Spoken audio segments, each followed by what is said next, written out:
betrayed WCW. What in the hell is he doing here? Monday Night Raw. Monday Nitro. Austin 316 says I just whipped your ass. Red Screw Red. The new world order, brother. Let's get this. We are at war.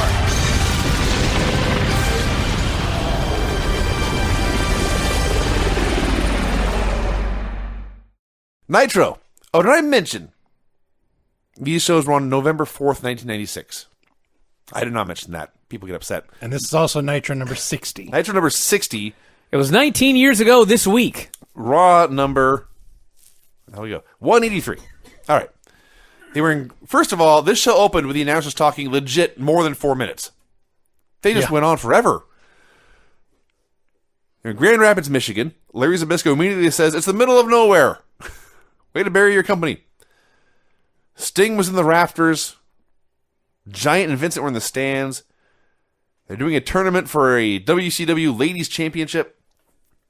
Eric wasn't there. He's in Portland trying to negotiate with Roddy Piper to put together the match of the century with Hulk Hogan. Well, That's what they called it. Later the decade. Decade. Here they called it the match of the century. I'm pretty sure he said decade because I went back and I specifically wrote down decade. I'm not going back to double check. And frankly, even decades, pretty big it's stretch. preposterous. Yeah. It wasn't even the match of the month. Now, so Larry, at this point, completely at random, goes on a rant about how people are content to pay high gas prices. Right. And he said something about they were paying like $1.83 or something like that. He had a platform, and this is how he decided to use it. It's Larry, dude. I know. Larry does what he wants to do. Larry and Tony are no longer at ringside. They were at the announce desk 100 yards from the ring. Well, it's because Bischoff was gone, so they got the cush seat. They got the comfy chairs. They got his chair because he was gone. Yeah. They showed clips of Piper's promo for the pay-per-view, mentioned the feedback they had gotten from some newfangled contraption called the Internet. Man. Wow. They were so excited about it. Little did they know. All the CompuServe feedback. That thing we can't get here. Yes. Feedback on the internet. They were so excited for. I guess I shouldn't make fun of them, should I? Yeah. I'd be excited too if I had it. No. Brad Armstrong versus Marcus Bagwell. God damn, Brad Armstrong was great. Yep. Dude, Bagwell was good. Bagwell was very, very good here too. Bagwell was good all the way up until he broke his neck wrestling Rick Steiner. Yeah. So, this night was supposed to be the start of Bagwell's heel turn. Only the crowd didn't get it. No. Well, they were being subtle. Here, yes. Here, not later. Not later. Bagwell came out and he's flexing and posing like he always did and probably still does to this day. But he's also doing that stupid American male's clap every chance he can get, and he's trying so hard to be annoying with it, but it gets over. Yeah. I don't know if I've ever seen this. I don't know if I've ever seen something designed to fail that succeeded like this. Like, he kept doing it and doing it, thinking eventually people would boo him and turn on him. But no, they just kept clapping along with him. Sounds like the show. Sounds like New Day. No, different. Okay. Somehow. Kinda? Maybe it is like New Day. But, anyway, they started wrestling. This match ruled. Yeah. They did great chain wrestling for like 5 minutes. Finally, Bagwell gets frustrated. He slaps the mat. He jumps up. He shoves Armstrong and then slaps him across the face. And Armstrong's taking none of this shit. And he sinks in some forearms to the face and lays him out with a clothesline to the floor. Just awesome. Fans went crazy when he slapped the guy. Oh, yeah. And then Brad Armstrong goes crazy. And the place goes nuts. And I thought, Brad, every match, buddy, show this kind of fire. Yeah. So Bagwell takes over. They do some stuff for a while. And they do the spot where both guys try a body press, and they crash into each other, and they both sell, and it starts the comeback. That's how it usually goes. In this case, they do the body press, they crash into each other, and Bagwell lands on top, and the ref counts 3. Yeah. That was the finish. They crashed into each other so fast and so hard. A very powerful collision. Absolutely. Gosh. And you see, when you don't end every single match on the show with a finishing move or a distraction, and you have random moves pin guys out of nowhere, it keeps the suspense level up throughout the show. A lesson we have forgotten here on Raw in 2015. I thoroughly enjoyed that. Oh. Well, what about DDP versus Ice Train? Let me ask you a question before we get started in this. Is Ice Train my favorite wrestler? Yes. Is Ice Train, Really? does it look like he's lost like a ton of weight in the last like month? Or is it just because he wasn't wearing the singlet? You're going to find this impossible to believe. You didn't notice. I have not been paying attention to Ice Train's weight. Okay. But it is possible. He looked leaner. Face looked thinner. He was Here's the wearing other problem. trunks. Have we ever heard Ice Train's music? I don't know. Was this the first time this song has aired on Nitro? It might have. I have no idea. This song was so awesome. Wasn't it just a train Why whistle? wasn't this on the WWF album? It is a train whistle. You worked for another promotion? WCW. It wasn't just a train whistle. It was a song with a train whistle. I see. God, I wish I could play it right now, but the internet's down. This song was so awesome. So this guy comes out. It's Ice Train versus Diamond Dallas Page. Diamond Dallas Page pulls a hell of a match out of the Ice Train. Mm-hmm. Ice Train then makes his comeback. I've never seen an Ice Train comeback because I don't think I've ever seen him win or even have much of a competitive match. Yeah, those great matches with the Steiners and Scott Norton. That's true, but there's a tag match. That's true. This is single. His comeback there would have been either a hot tag or making a hot That's tag. probably true, yeah. This was, he finally is ready for his comeback, and so, as God is my witness, he begins to hulk up. Yeah. He's on his knees, he starts taking punches, he shakes his head back and forth, and he starts to fire up. He fires to his feet, and the first move of his comeback is he stands up, and he does a double-handed shove to the chest, sending DDP backwards. He shoved him. He does a leapfrog, a power slam, an earthquake splash, an ultimate warrior splash, and then is completely blown up. He cannot move. He's dying. Nick Patrick goes after DDP outside. The outsiders come in with the tag belts, and they waffle the Ice Train. Because the storyline is, are they trying to recruit DDP? So they pummel him, they hit the Ice Train with the championship belts. We got that? In the head. In the head. The back of the head. Yes. They leave the ring, and Ice Train gets to his feet, and he begins yelling at them. Yeah. Not selling belt shots one bit. No. Then DDP comes in, Diamond cuts him and pins him. Yeah. I loved every bit of this. I loved every moment of this match. The Ice Train. He was a complete geek for no selling that belt attack. God. I mean, no selling that belt attack. No selling. No selling at None. all. Zero. It was like he thought it was a shoot. He might have, actually. He thought fans hit him, and so he turned around and was enraged. Yeah. By the way, Vinny missed. There was NWO shown in the crowd on the first match. The NWO got involved here, and they were also in the second match. They were all over this show. Yeah. They actually thought, because the wrestlers were upset because these guys were in the crowd taking attention away from their matches. Yeah. And so it's because Bischoff or whoever thought, if we don't put the NWO in the crowd, people will stop watching the show. I see. Because they're the big I'm sure draws. that made them feel better. Oh, yeah. Oh, in that case, Eric, thank you for putting them in the crowd. Thank God you're here to be so smart. Yeah, Paige worked his ass off here. And I know we talked about how some people dissed him for scripting his matches move for move all the way through.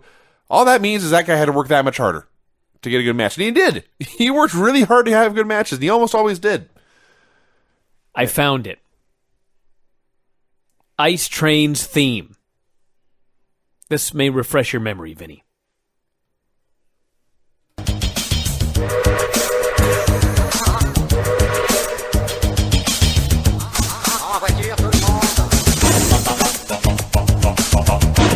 I mean, come on.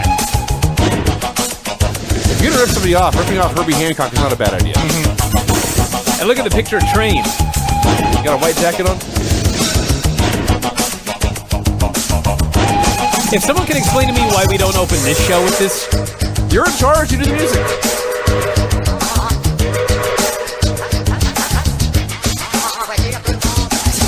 Is this better than Samoa Joe's theme? oh man, that's tough. That's tough. I only know what that means. Keep reviewing. All right. They also did the spot here where Trey did the power kick out and Paige landed on Nick Patrick's back. Oh, yeah. Patrick's facial's there. Amazing. Oh, God, he's funny. And, of course, yeah, we talked about how Paige won, and then we got more Nick Patrick yelling at Teddy Long. Scotty Riggs versus Dean Malenko. Here was Six being the NWO dude in the crowd. Mm-hmm. They also had dweebs with signs. Yep. Literally all I got out of this was the finish. Riggs goes up top. The only problem with this Joe theme is it was posted 2 months ago. Not the same one. So it may be the first one. It may be the bad one. The first one sucked. Cross your fingers.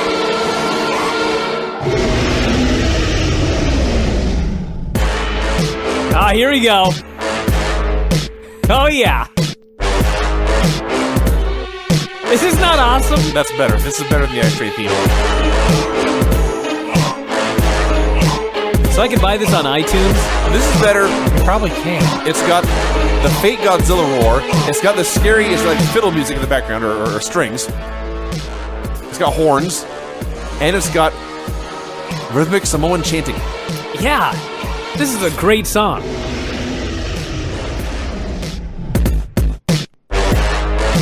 Periscope this, Craig. Can't. We don't have any internet. Damn it! That's good music. That's very good music. All right, where were we? Scotty Riggs went up top. Malenko shook the ropes. Riggs took a hilarious fall to the outside. It's like the machine. It was very much like the machine. Not quite as spectacular, but he's standing on the top rope, and Malenko hits the ropes, and Scotty stands up. He waves his arms around like Bailey's inflatable tube men, and he falls to the floor. Bagwell is appalled by this incompetence. He goes over to his tag team partner and throws him back in the ring. Scotty looks back at him That's how they described it, too. Bagwell is appalled by his incompetence. They almost use those exact words. Yep. Riggs asks Bagwell, "What the hell are you doing?" And Malenko hits an Oklahoma roll for the win. I liked it. I remember nothing else. So far, so good. Yeah. Hector Guerrero and his cape Oh, versus Chris Benoit. okay. I gotta say one thing about this Hector.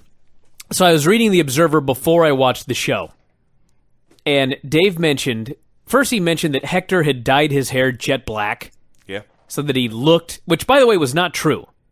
His hair still black here? Hector was somewhat gray here. Oh. He's only 42.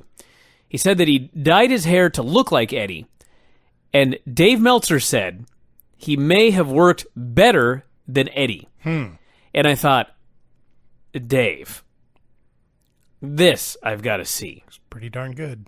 And then I watched the match. Hector Guerrero was awesome. Where has Hector Guerrero been in my life? Yeah.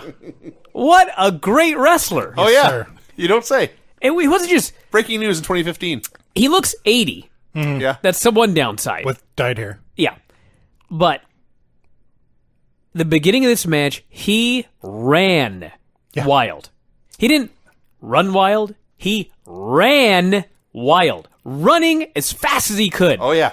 And he did so many wacky yet awesome spots. All true. And Benoit sells perfectly for everything. Yeah. Great base. And then, after he allows Hector to do all sorts of totally goofy moves that I swear to God, unless you watch tons of Lucha, you probably would watch this match and go, I've never seen half these moves before. Yes. There was stuff here I'd never seen. Dude, when he went outside and he did the handstand on the apron using the ropes He into did a crossbody. He did a Vader bomb into a crossbody, yes. He did a springboard Vader bomb He got to the really outside. high on it, too. It was awesome. And then Benoit beat the ever-loving hell out of him. Just beat the hell out of him. And then Hector makes this awesome comeback with even more new moves. And then finally, unfortunately, they botched the finish. Yeah. Nancy was supposed to jump in but was too late. And then Benoit was supposed to use the ropes, but he was out of position. Yep. By the time he got in position, the referee's looking right at his foot. Yeah. The ref's like, dude, this is too good. Let's just end it. This fell off a cliff at the end there. Wasn't it great, though? But for the most part, the other thing I did not like was part of Hector's comeback was I'm going to lay this Benoit fella across the ropes in the corner. I'm going to hang him from rope A to rope B. This was good. And he lays in there. He says, now I'm going to get underneath him. I'm going to lay down on my back. I'm going to put both my feet on Benoit's back, and I'm going to bounce him. He's gonna start doing leg presses. Yeah. He's like that girl in the circus when she's on her back and she's, dribbling the ball with her feet. Except he's bouncing the... By the end, he was right. Yes. I wasn't sure where he was going with that, but yes. And he bounces Benoit on the ropes 3 or 4 times, then does a one big giant bounce and launches him into the middle of the ring. And Benoit flies through the air and takes a perfect bump. Yes. This would not have worked with any other wrestler in the world, I'm pretty sure. I'm not sure. Only Benoit. I am not sure it worked here, but it would have been worse with any other wrestler. That I'll give you. So the other thing I want to talk about here, have you ever noticed how wacky woman's outfit is? She has some weird outfits. It's not skimpy or scandalous. It's just... What? She was wearing shorts and a bra. No, Well, there's more. it was she like put on a bikini top, yeah. hot pants, a cummerbund, Yes. a jacket with tails, With tails a bow tie, and heels. and heels. But she had some... Wacky. No. She had some sort of skirt on. She had hot pants on. But she had something that came up to reveal that she had hot pants on. It was the tails of her jacket. I see. The jacket had long tails down to her Okay. knees. And like I say, it was not particularly scandalous or anything. It was just weird. It was a very weird outfit. That I can confirm. They recapped. And thank you for the in-depth analysis of her clothing. Well, it's my job to review the show. That is true. It's part of it. They showed, I think this is the point where this just became ungodly boring. They recapped Giants, not just recapped, they replayed Giants' entire promo on Jeff Jarrett from last week. That was boring. The whole thing. And then Tony tried to interview what's left of the Horsemen. Because Flair's out with whatever his injury was, Arn's on the shelf. So you've got Benoit, Mongo, Jarrett, Woman, and Deborah. That's quite a horseman trio. Jarrett says, Flair's not Quinto. here. I am the lead horse. Benoit interrupts. He says, we will handle our business internally. Say that again. I am the lead horse. That's what he said. That's a quote. It's like Davey and Eddie. The Wolf Nation. Yes. I'm the lead horse.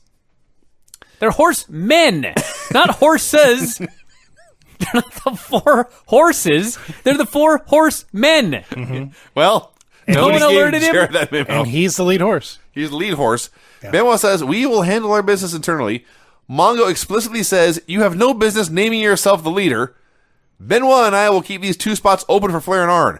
They all leave. Jarrett's still out there. Then Jarrett loses his damn mind. Not in a good way.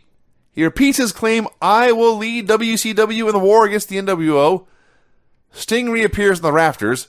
Jarrett runs down everyone on WCW's side. What the hell kind of leader are you? He runs down the Horseman. He runs down Sting. He runs down Piper. Runs down Hogan.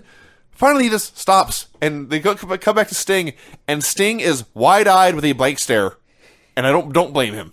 Just, what in the fuck was that? Hey, I gotta say, with this Sting in the rafters, this was an exciting time in wrestling. You had Sting in the rafters. He just moved up there. You have Steve Austin. All his stuff arrived. Yeah. Steve Austin showing up with a gun, getting all crazy. I mean, this was the time to be a fan. Lee Marshall did the road report. So you should have turned off right there. Yeah. Yes. Medusa versus Reina, I believe it's Yabuki? Yabuki. Akira Hokuto. Oh, really? Yeah. And a wacky mask. And when I say wacky mask, we always see lots of wacky masks in wrestling. Twin feather boas popping off the top of this mask. It was like the Super Delphin mask with a boa attached to the top of it. 2 boas. Yeah. I gotta say one thing about this. I know we make fun of the Divas Revolution, and don't get me wrong, the Divas Revolution sucks.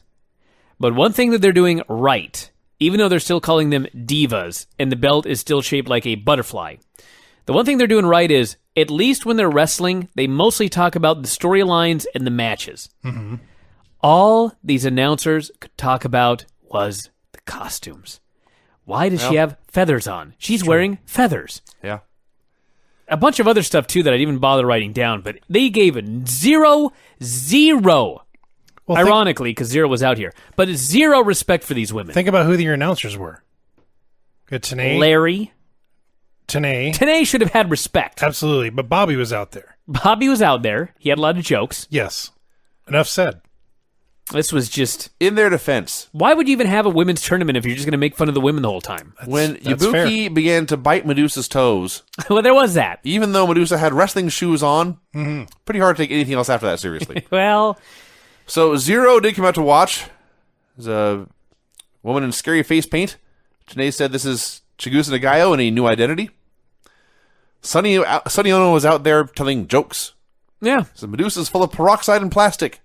Like American car. Ha ha ha. Medusa sold forever. That's what he said. I know. I just... Hit one head scissors. Then got cut off. Is there peroxide in American cars, Craig? Not that I'm aware I didn't of. think so. No. Even I know that. And Medusa had a German suplex out of nowhere for the win. And I swear that head scissors and that German were literally the only two offensive moves she had. The other thing that's notable about this match is Tony Schiavone finally figured out, why is Nick Patrick refereeing all these matches? It finally occurred to him, after all this time, that maybe this is not a good idea. M. Wall Street versus Chris Jericho. Oh, boy. Do you remember when we went down to Bola and we learned that El Generico had the gimmick of he has the best match in every show? Yeah. Wall Street's gone the other way. Mm-hmm. His gimmick is, I'm going to have the most boring match on every show. As gimmicks go, this is not my favorite. Not the best. This match sucked. It went forever. I got some positive things to say about it. I don't. Wall Street split his pants, and he spent most of the match trying to keep him up. Is that what it was? Yeah. This guy, I didn't notice him splitting his pants. I didn't notice he had slacks on over a singlet. They were like split on the pocket, but it was the pocket down, and so his belt did no good. I see. Because Jericho's doing a comeback, and Wall Street is pulling his pants up during every single spot. Well, he was going to lose them. I got He had it a now. singlet on. Understand? Have you seen his kids? Yeah. Yes. Let's leave his pants Yeah, this on. has not been a strong week for the Rotundo Do you family. realize the Rotundo? Do you realize Rotundo? Rotund. I said Rotunda because Rotundo would be a fat luchador. Yeah. It's a great name, actually. If his pants would have fallen down, he would have looked like Bo in his tighty whities. We don't need this, Vinny. No, we don't. We don't need Bo in his tighty whities either. Now, there was one great thing about this match. First off, they're starting to plug the World War III Battle Royal. Oh, gosh. I can't wait. Second off, You're the one. Michael Wall Street does an abdominal stretch. As he does in every match. He puts Jericho in the abdominal There's something stretch. he can do that involves no movement. Now, the referee is Mark Curtis, not a heel referee. And so, M. Wall Street, because it's very important that we don't call him VK Wall Street anymore. He's now What's wrong with Michael? M. He's now M with no period. He even called him Mike at one point. M. Wall Street. He puts him in the abdominal stretch, and he grabs the top rope. Now, this is 1996. If you listen to our reviews and then watch the show, please look in the front row at the fat guy Yes. who sees M. Wall Street's hand on the ropes, and this man is furious. Yes. He's turning different colors. He is screaming at Mark Curtis, and finally he's so outraged that he holds up his big fat arm and he just flips the bird, and I mean with fury. Oh, yeah. Not like, Steve Austin puts his middle fingers in the air or whatever. I mean, this guy it's like a weapon, this middle finger. He's throwing it and giving it a twist as he's throwing it up. He's very serious. 1996 over an abdominal stretch using the ropes on Nitro. I actually saw that guy. I couldn't figure out why he was so mad. That's why. He was mad, and I just hated the match. mullet and NWO shirt. He shouldn't have been angry. He's a heel. He is a heel fan, but he could not handle this. So it finally ends. Jericho into the small package. And as this show now is just Falling off a cliff. Yeah, it's a drag to get through. Here comes Nick Patrick and Alan Sharp for a promo. Okay, before we get to this, there was one more good thing. And that is when Jericho gets a small package, they play Jericho's music, which is actually... It's a hell of a song. It's a hell of a song for a babyface win. Yes. And he wins, and Tony Schiavone goes nuts talking about Chris Jericho. He's 100% energy, and he's a winner here in WCW. And I thought, that's wrestling. A man won, and we're celebrating that he's a winner. Yes. What has happened in this business? Yeah, they don't do that anymore. So, Jericho, Patrick, Alan Sharp, Mike Tenay are all out there talking about Jericho's father being an NHL goon. I don't know what that had to do with anything. What did any of this have to do with anything? I don't know. What does Jericho have to do with this? Teddy Long came out to stand up for Ice Train, said that my man needs medical attention after taking that diamond cutter. Oh, yeah? Not the belt shot. No, not the belt shot. No, the diamond that cutter. we can see with our own two eyes. They mentioned that Teddy himself had once been a suspended referee, and Teddy hemmed and hawed and didn't know what to say, and I so badly want this storyline to end. It's been a while. I don't want a resolution. Vinny, I don't care what happens. Vinny. I want to never see it again. let's talk about the next match. Okay. And how the end of the match involves Colonel Parker. Well, that's true too. It's been more than a year. More than a year. It's been more than a year. I have blocked this Alan Sharp, Patrick, Jericho thing out of my head. This may go on until the company goes under. In my defense, it's the it's the Teddy Long, Nick Patrick stuff has also gone on a long time, although not nearly as long as Colonel Parker and Sherry. I got to mention one thing about Medusa, by the way. She threw that title into the garbage can 11 months ago. Mm-hmm. I think she's had one match on Nitro since. Probably. What a job. I think there's actually been 2. There may have been 2, and there was Road Wild. And certainly... These are the only matches I can remember her working. Certainly not more than 5 in the past year. Right. No. And she's making a lot of money. It's good for her. Booker T versus Lex Luger. This was the point where I looked down and realized, oh God, there's still a half hour to go. Yeah. I couldn't believe it. I honestly couldn't believe it. We got an inset promo from Lex saying Sting was not returning his calls. He knew Sting was in the rafters. He wanted 1 minute of Sting's time for a face-to-face chat. He hasn't got his phone in up there in the rafter yet. How about you just walk to the rafters, idiot? That's a good Right? point. He's there. He's afraid of heights. So, the only thing I got out of this match was that this crowd loved them some Lex Luger. They did. Holy cow. This guy should go into the Hall of Fame. Just for this show. So, yes, Colonel Parker comes out. He's messing around with Sherry. He jumps in the apron to distract Booker. Booker went after him and Lex did a schoolboy for the win. This was a 2015 Raw match on 1996 Nitro. Yeah, but you know what? They cheered. Except people cared. That was a key difference. They cheered when Lex Luger beat Booker T. When he got the win. That is a key point. Lex was over, unlike anyone on 2015 Raw.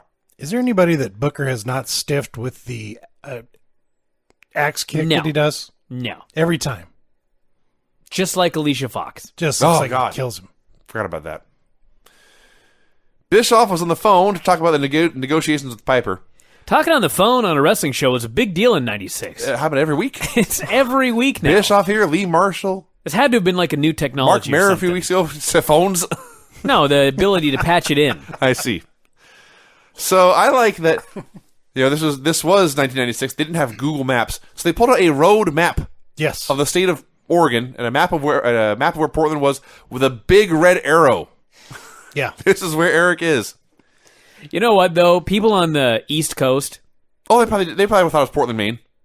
I'm just saying, like, people on the East Coast have no idea where Seattle is. Sure. I'm asked all the time, aren't you in Oregon? Yeah, they think we're basically in North Alaska. Yeah. There's a radio show in Seattle with 3 guys who came here from Baltimore. Yep. And 2 of them were radio veterans, and the other guy was their basically intern in Baltimore. And they said, hey, we're leaving for a new show. If you come with us, you get a full-time job in radio. He said, great, no questions asked. So they pack up all the stuff. They're on the plane coming over.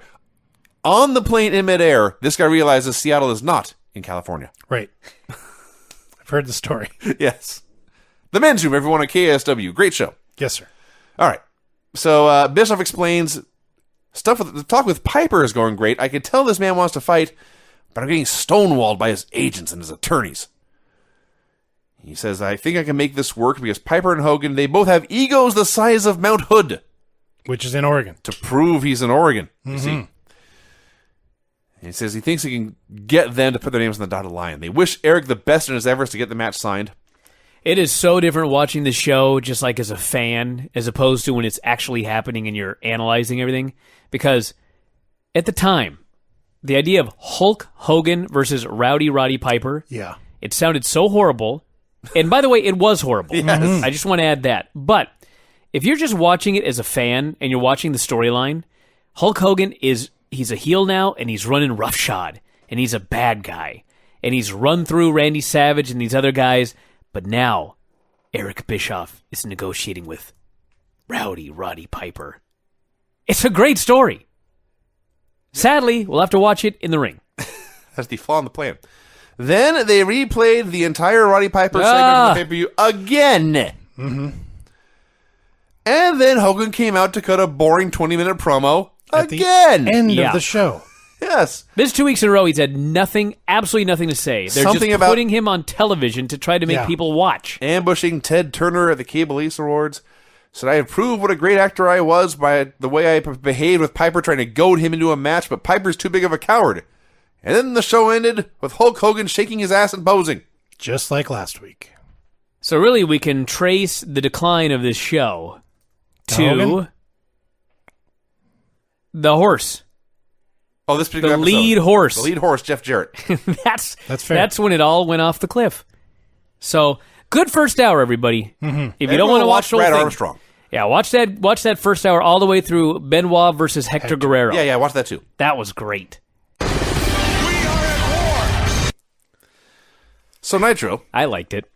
Oh, I liked it too. That will never not be funny. Nitro, number 61, also November 11th. They opened replaying that clusterfuck of a Horseman promo from last week. I don't mean clips of it or highlights. No. They played the entire thing. Mm-hmm. And the second time having to sit through this Jeff Jarrett rambling bullshit no-point promo, this pissed me off. He just kept talking and talking and talking. I had no idea where he was going with it. That bothered you more than sipping in a fucking split screen? Apparently it did. Wow. So at last it ended, and they go to Jeff Jarrett versus Chris Benoit to open the show. I realized cheering for Chris Benoit is not a cool thing to do in 2016, but I wanted him to beat the fuck out of Jeff Jarrett here. Wow. I thought this match was great. It was, but that promo. These guys had a wild, awesome brawl. Yes, they did. They started off doing all chain wrestling and grappling, was very intense and good, and then by the end they were just pissed off and rolling on the ground trading punches, and that was even better. It wasn't the gimmick that Jeff Jarrett had to prove himself to be part of the Horsemen. They were making this up as they went along. Right. So he showed up and said he wanted to be for WCW, and then Flair gave him a thumbs up, but nobody else in the Horsemen did. Right. So it was not clear. The announcer said something along the lines, Jeff needs to prove himself, and so they went out there and they had a physical altercation, and they took turns hitting each other. And Benoit did chop him in the face at one point. he really did. And, And he pulled his hair all over. His hair's all unkempt. Yeah. All I know about this. It was good.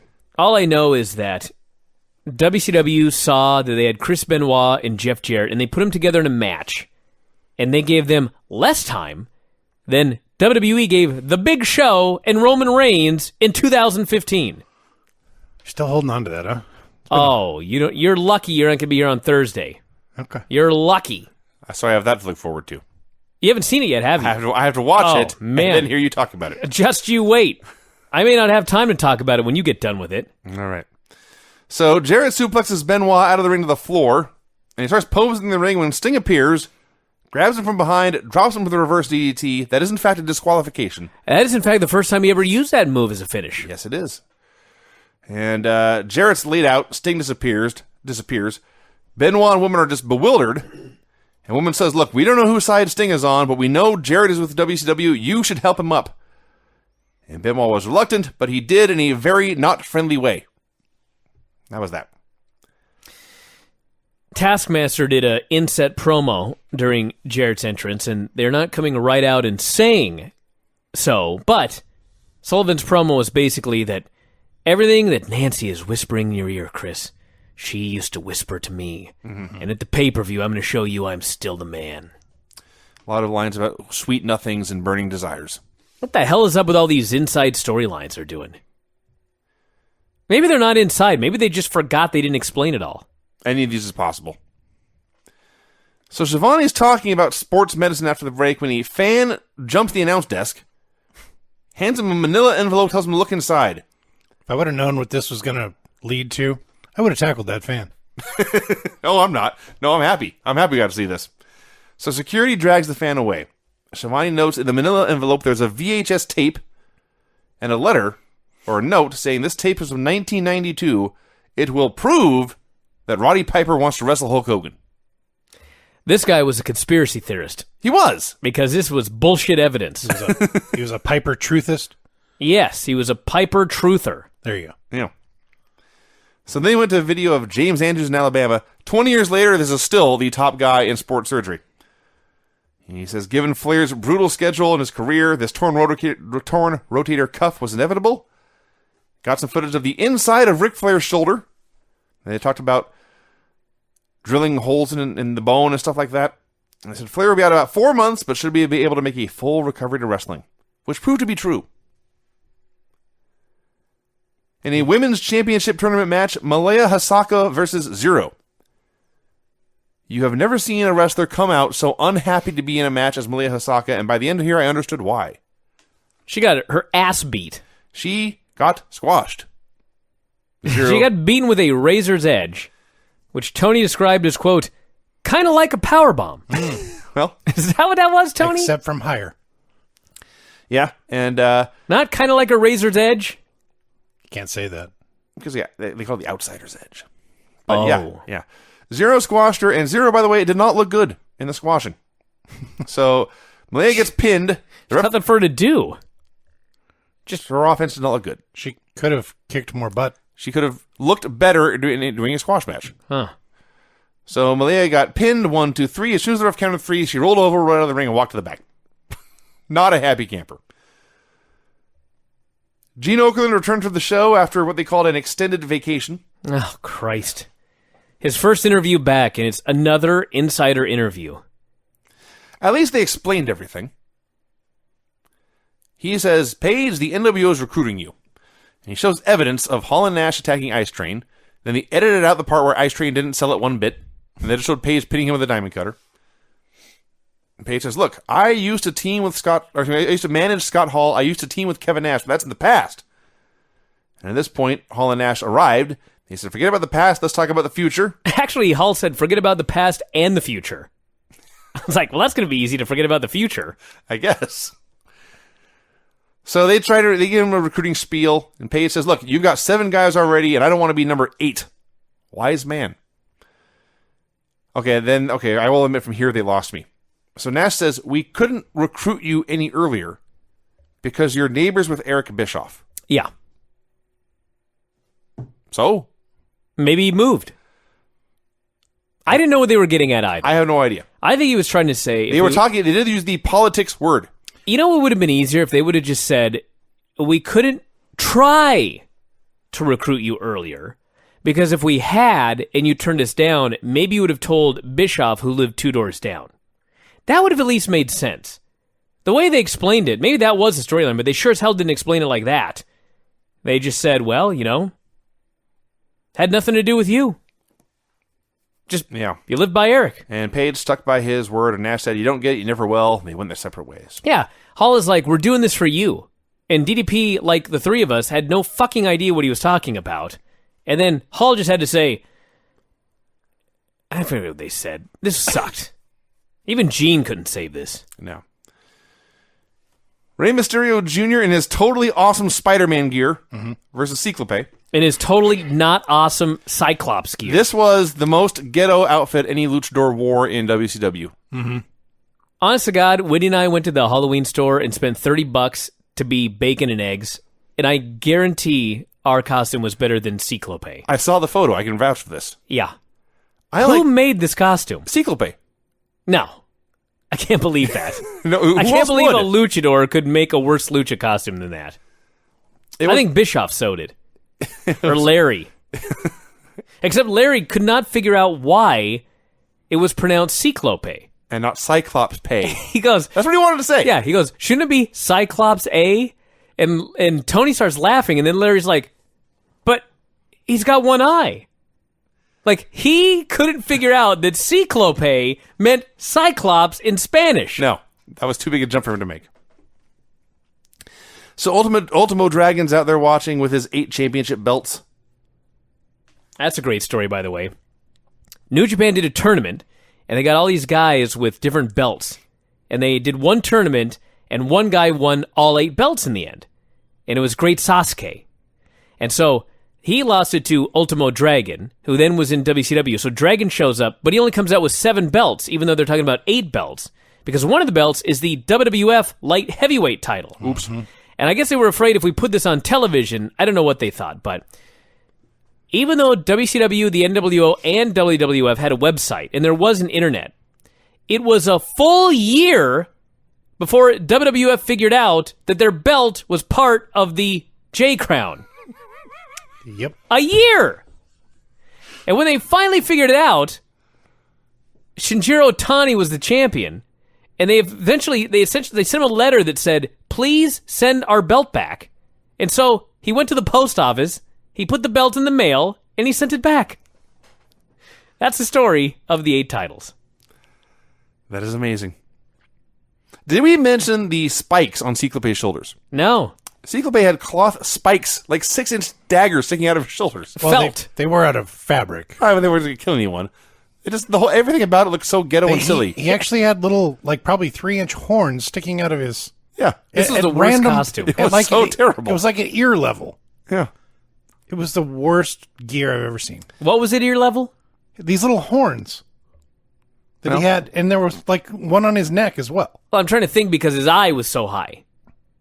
Right? I don't know. It was a bad costume. It was a bad costume. So Malenko came out to watch, and then Psychosis came out to watch Malenko. A very long heat segment, and then the end of this was awesome. Ray tries a Cabrata, and Ciclope catches him, hits a tombstone right in the ring. That was awesome. Ciclope goes up top, Ray cuts him off, hits a head scissors to the floor. Very scary. From the top rope. From the top rope to the floor. Unbelievable. And then Ray throws him in, hits the West Coast pop for the win. And Malenko is satisfied with this. He turns around, and he is very surprised to see Psychosis standing there. And Dragon celebrated with all his belts, and there was lots of stuff going on. And then we had to hear Larry talk about these 2 men are going to destroy their bodies. Mm-hmm. And I'm like, you do know Ciclope is still working 2015. As is Ray.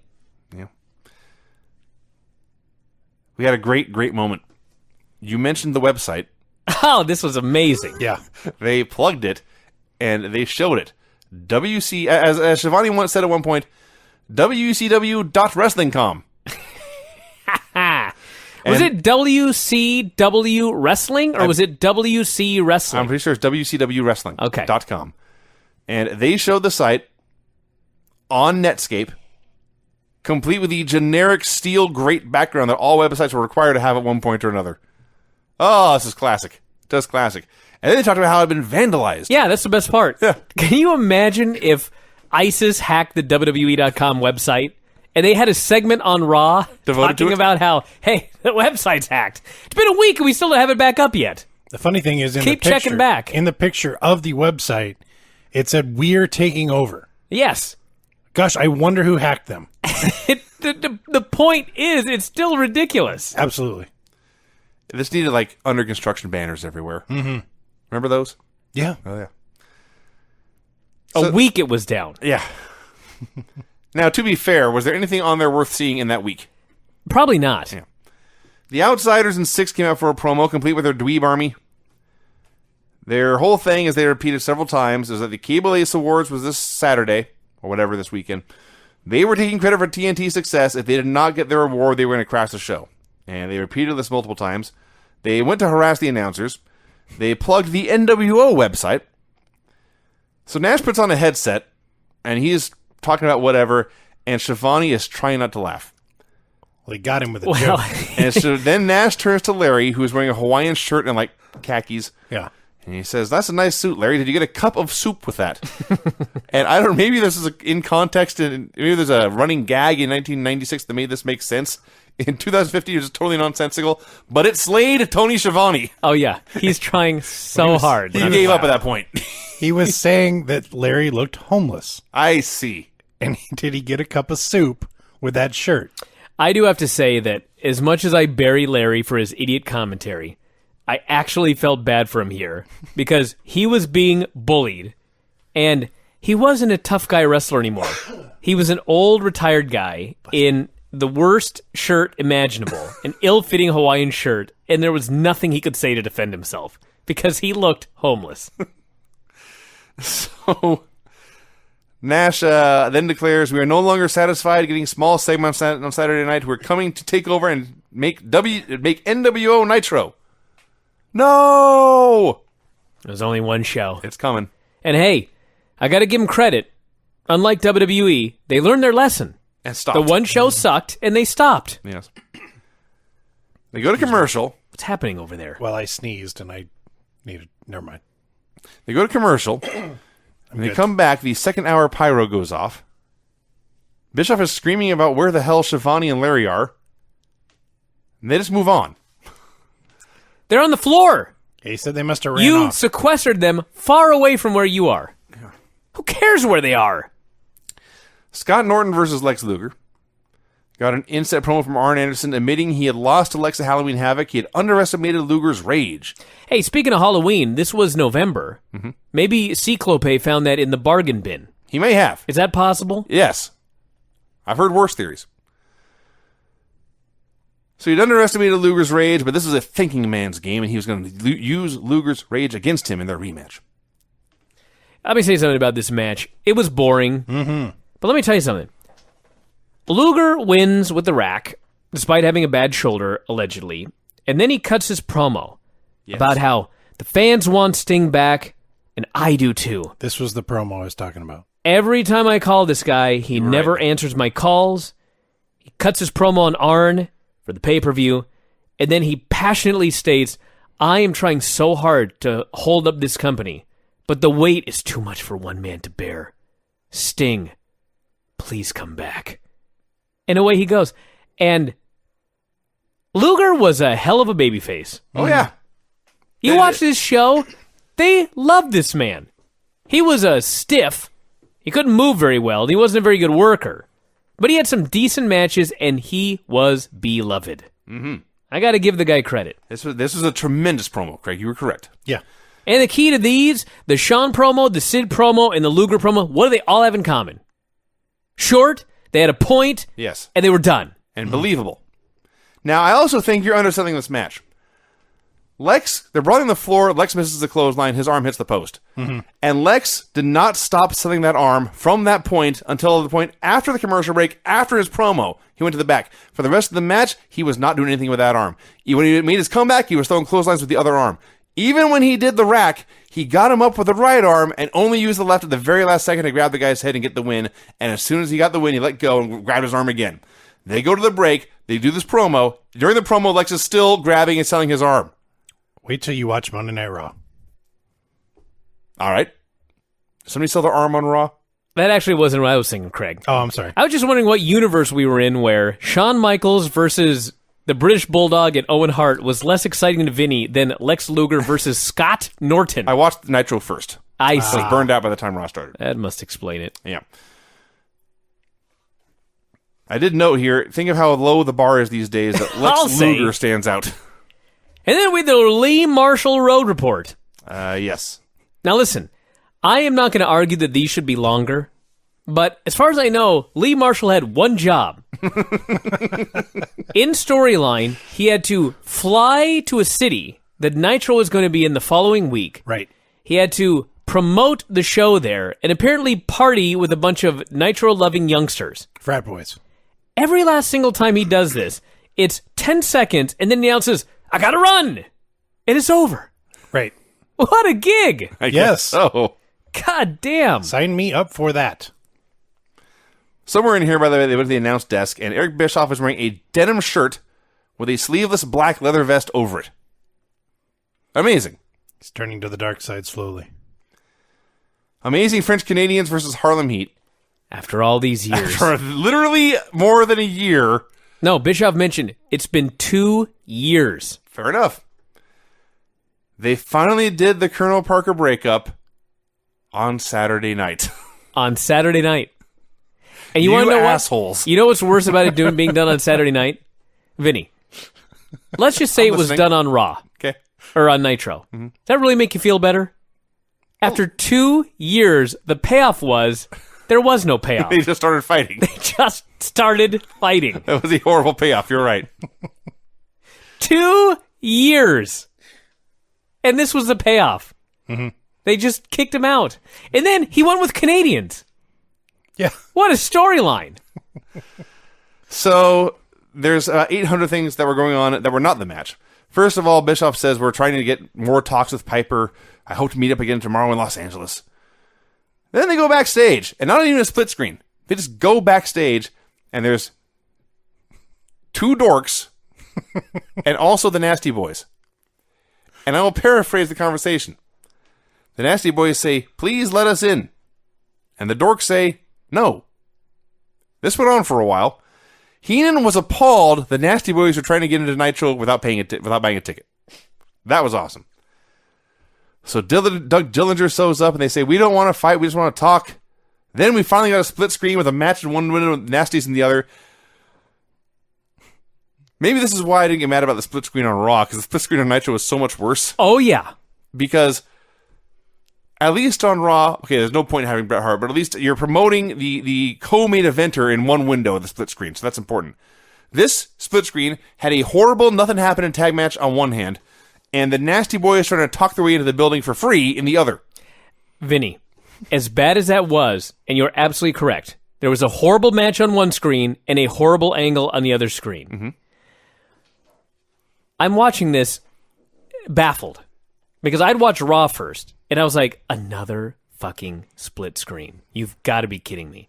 So, in the split screen with the bad angle, the Nasty Boys, sadly, I guess are supposed to be baby faces. They hang their heads, they slump their shoulders, they walk outside, and all of a sudden Eric Bischoff says, who's that? There's a third man outside. Mm-hmm. And they kind of walk by the guy, and there's like a post in front of the guy, but you can kind of see him and you kind of can't. And Bischoff's like, who is that? Who is that out there with the Nasty Boys? And I'm thinking, maybe if you blow up that fucking split screen, we might be able to see who that is. It turns out it's Brutus Beefcake. Mm-hmm. Now, as all this is going on, the finish happens. Yeah. I don't know what happened. I don't know who won. All I know is when they finally went back to the full screen of the match, all I can see is Booker T grabbing Sherry from behind as she screams that she's going to kill Colonel Rob Parker. They don't show one replay. No. Eric Bischoff has no idea what happened. Eric Bischoff apologizes for how bad this is. That did happen. And then Eric Bischoff says, let's just go to a break. Now, the best thing that I took away from this is later on in the show. There's no best thing. Hold on. Later on in the show, remember, they had just spent 5 to 7 minutes keeping the Nasty Boys out of the building. It was reported that the Nasty Boys are in the championship match at World War III, and because they are still under contract. That's right. Yes. Now, here's how the match ended, because I actually was paying attention to this. Please, tell me. So, it very quickly and rapidly breaks down into a 4-way. So Sherry is still managing Harlem Heat. And somehow, with 4 wrestlers and 2 managers, she's the only one in the ring. And I presume that she and Parker were supposed to be in the ring at the same time and back up into each other. But I guess Parker missed his cue. Because Sherry's alone in the ring for seriously like 30 seconds. And eventually she's got nothing else to do. Did she take a sip of coffee? No. Okay. She started stomping in place. She started pumping her fists, just begging, where the hell is Rob? Why isn't he bumping into me? And finally, Parker runs in and runs into the ring and runs into her. She turns around and attacks him. It's a DQ, and then they take Parker away so Sherry won't kill him. This was worse than the gun angle. I firmly believe that. It was no good. It was so bad. This was one of the worst segments I've seen on this show since we started reviewing. It was. In fact, it was the 2 worst segments we've seen on the show at the same time. That's right. Think about that. Conan versus Chris Jericho and his awesome music. Both guys, of course, worked in Mexico full-time for many years, so they did a full-on lucha match early, and it was great. You know how there's nothing new under the sun and guys steal moves all the time? Why has no one stolen Conan's somersault clothesline? It's unbelievable. That's the problem. All right. Just asking. I thought it was a cool move that could be brought back. Then he dropkicked Jericho in the knee. I think he actually dropkicked Jericho in the knee. Yeah, he for real did. He just popped him. Bischoff starts mentioning guys in the NFL wearing NWO shirts, and he dropped a guy's name who is, in fact, still coaching in the NFL 20 years later. Wow. Mike Malarkey, everyone. At least he's not playing No. like The Undertaker. Indeed. So they teased a ref bump, but Jericho threw on the brakes and stopped himself from running into Nick Patrick. And then Conan dropkicks Jericho in the back, and Jericho gently grazes Patrick, and Patrick calls for the DQ. That sucked. No, it was great because Nick Patrick is there. He's in his neck brace. And as soon as Jericho bumps him, Nick Patrick stops. He turns, looks directly at the camera. He scrunches up his face. He takes his finger. He wags it back and forth. And he very sternly says, "Ring that bell right now." So he called for the bell. I love Nick Patrick. And you know where they're going? Jericho versus Patrick? Jericho versus Patrick, where Jericho has one hand tied behind his back. I see. What? They have Chris Jericho, and this is what they came up with. Why not? You versus Nick Patrick with one hand tied behind your back. Juventud Guerrera versus Miguel Perez Jr. Clearly they had their time cut, because Juvi jumped him almost before they got back from the break, and they did as much stuff as they could in the 3 minutes they had. Miguel Perez Jr., I believe, the hairiest wrestler I ever saw. Oh. Whitney was repulsed, as was I. Legit, when they cut to a wide shot, it looked like he was wearing a t-shirt under a singlet. Yeah. Because I've seen a lot of hairy chests and a lot of hairy backs. His shoulders are so hairy. Oh, yeah, his whole upper body was covered in fur. His shoulder hair crept down to his bicep. Yeah. I, honest to God, I would have refused to work him. You know how disgusting that man would have been when he really started sweating? No good. And it's just all in his hair? Now, you used to wrestle Nikki Sixx on occasion, and he was a hairy man. Okay, he wasn't that hairy. And he would oil up. That was worse. Yeah. That was worse. That I had to put my foot down on. Then you tried to arm drag him, and nothing happened. Well, yeah. Because he's so damn slick. It was so phony. So they did a million moves, and finally Perez hits a powerbomb off the guardrail to the floor. It was so violent, I started laughing. Juvi, then he hit that move, hit a space flying tiger drop. He did a tornado DDT, and suddenly Juvi no-sold all of this and makes his comeback. He just rolls to his feet off the tornado DDT. It's true. Even today is like, how is he surviving right now? And then he misses a 450 splash, and Miguel hits a rolling body scissors for the win. Miguel was, like, awesome in this match. Yes. But some of this stuff, like, he did a space flying tiger drop, the round off into the moonsault to the outside. Mm-hmm. That was the goddamn ugliest space flying tiger drop I ever saw. But you know what? He did it. So I guess more power to the guy. A lot of his stuff didn't look all that good, but goddamn, he did it all. I thought for sure the right man won here. Oh, for sure. Yeah. Yeah, Juvi was terrible at this stage of his career. I'm sure he was great doing lucha, but... So that match went short because they had to ensure we got time for this. Oh, my. Ted DiBiase and Vincent appeared in the rafters. They had a message for Sting. The message was, thank you for taking out Jeff Jarrett. If you commit to our side and join the NWO, we will give you a free t-shirt. Well, when you put it that way. Hell of a bribe. Bad recruiting speech. And that was it. That had to make TV. Faces of Fear versus the American Males. Bischoff spent more time talking about Piper and said the video they discovered it was a music video that would explain Piper's mindset. He was going off again about how Piper's management was hard to deal with. These guys also had their time cut. They were doing a tag match in Fast Forward, but had a very creative finish because they're building dissension in the males. So Riggs throws Barbarian into the ropes and tries a drop kick. Bagwell trips the Barbarian, so Barbarian falls in his face. But Riggs had already thrown his dropkick, so he is in midair, and he crashes and burns to the mat. And when he fights to his feet, Ming super kicks him and pins him, and Bagwell's disgusted. That was great. You know what was really great about this match? I rewound it 3 times, I still don't know what happened. They're beating the hell out of Bagwell early, and Barbarian grabs him, and he hoists him high into the air, and he power bombs him straight to hell. And Bagwell lands so goddamn hard, and all of a sudden, he starts shouting at somebody. I don't know if he's shouting at the Barbarian. I don't know if he's shouting at the referee. He's furious about something. And then they just keep wrestling. And I went back and I tried so hard to figure out what he was so angry about, and I could not figure it out. I presume he was just saying, why did you powerbomb me so goddamn hard on the back of my head here? Because the Barbarian planted this guy. That was my highlight of the match. But yes, my favorite team wins again.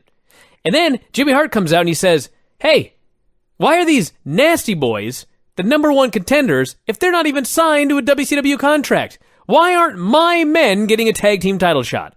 And there's a pause, and Eric Bischoff says, I gotta admit he's right. He did clarify the Nasties are still under contract. They're just not welcome.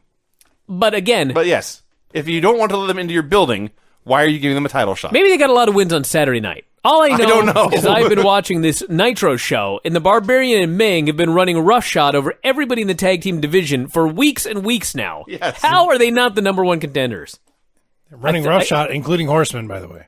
I think they're getting it at Starrcade.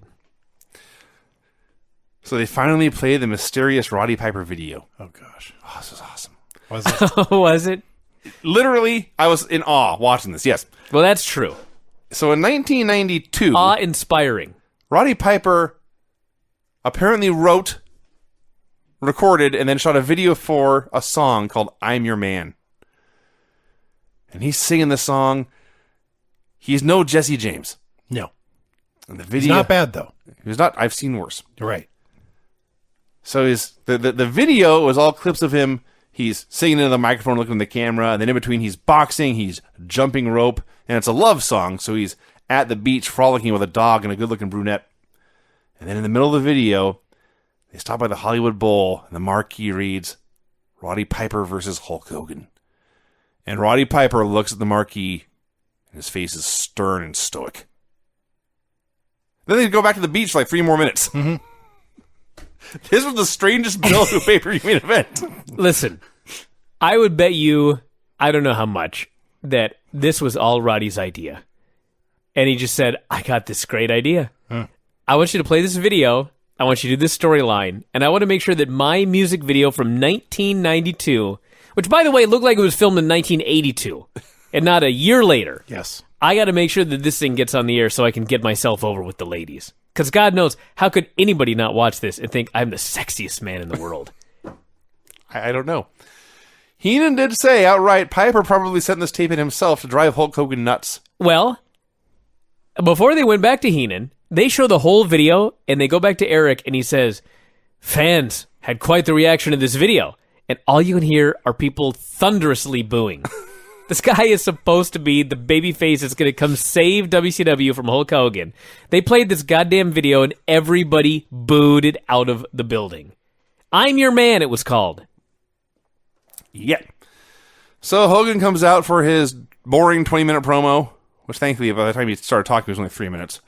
So it's him and Vincent and DiBiase and Giant and Miss Elizabeth. And Miss Elizabeth was dressed as Santa's little helper because, you see, Hogan had to plug Santa with muscles. Ha ha! And who better to show off those muscles than Elizabeth? Also, Giant had a big wacky head wrap, and if ever you want to know what Matt Open this, Craig. If you ever want to know what Matt Taven would look like at 7 feet tall, this was it. Also, by the way, bebop around the background, the background of the ring, Nick Patrick. Well, I'm sure. Are they still going to deny You know, he was a referee for this segment. for this not match? In case it got out of hand. So Hogan ran down Piper. He shook his ass in his pose, and when Roman Reigns turns heel, he needs to start shaking his ass and posing. I've decided. That was that. That was Nitro.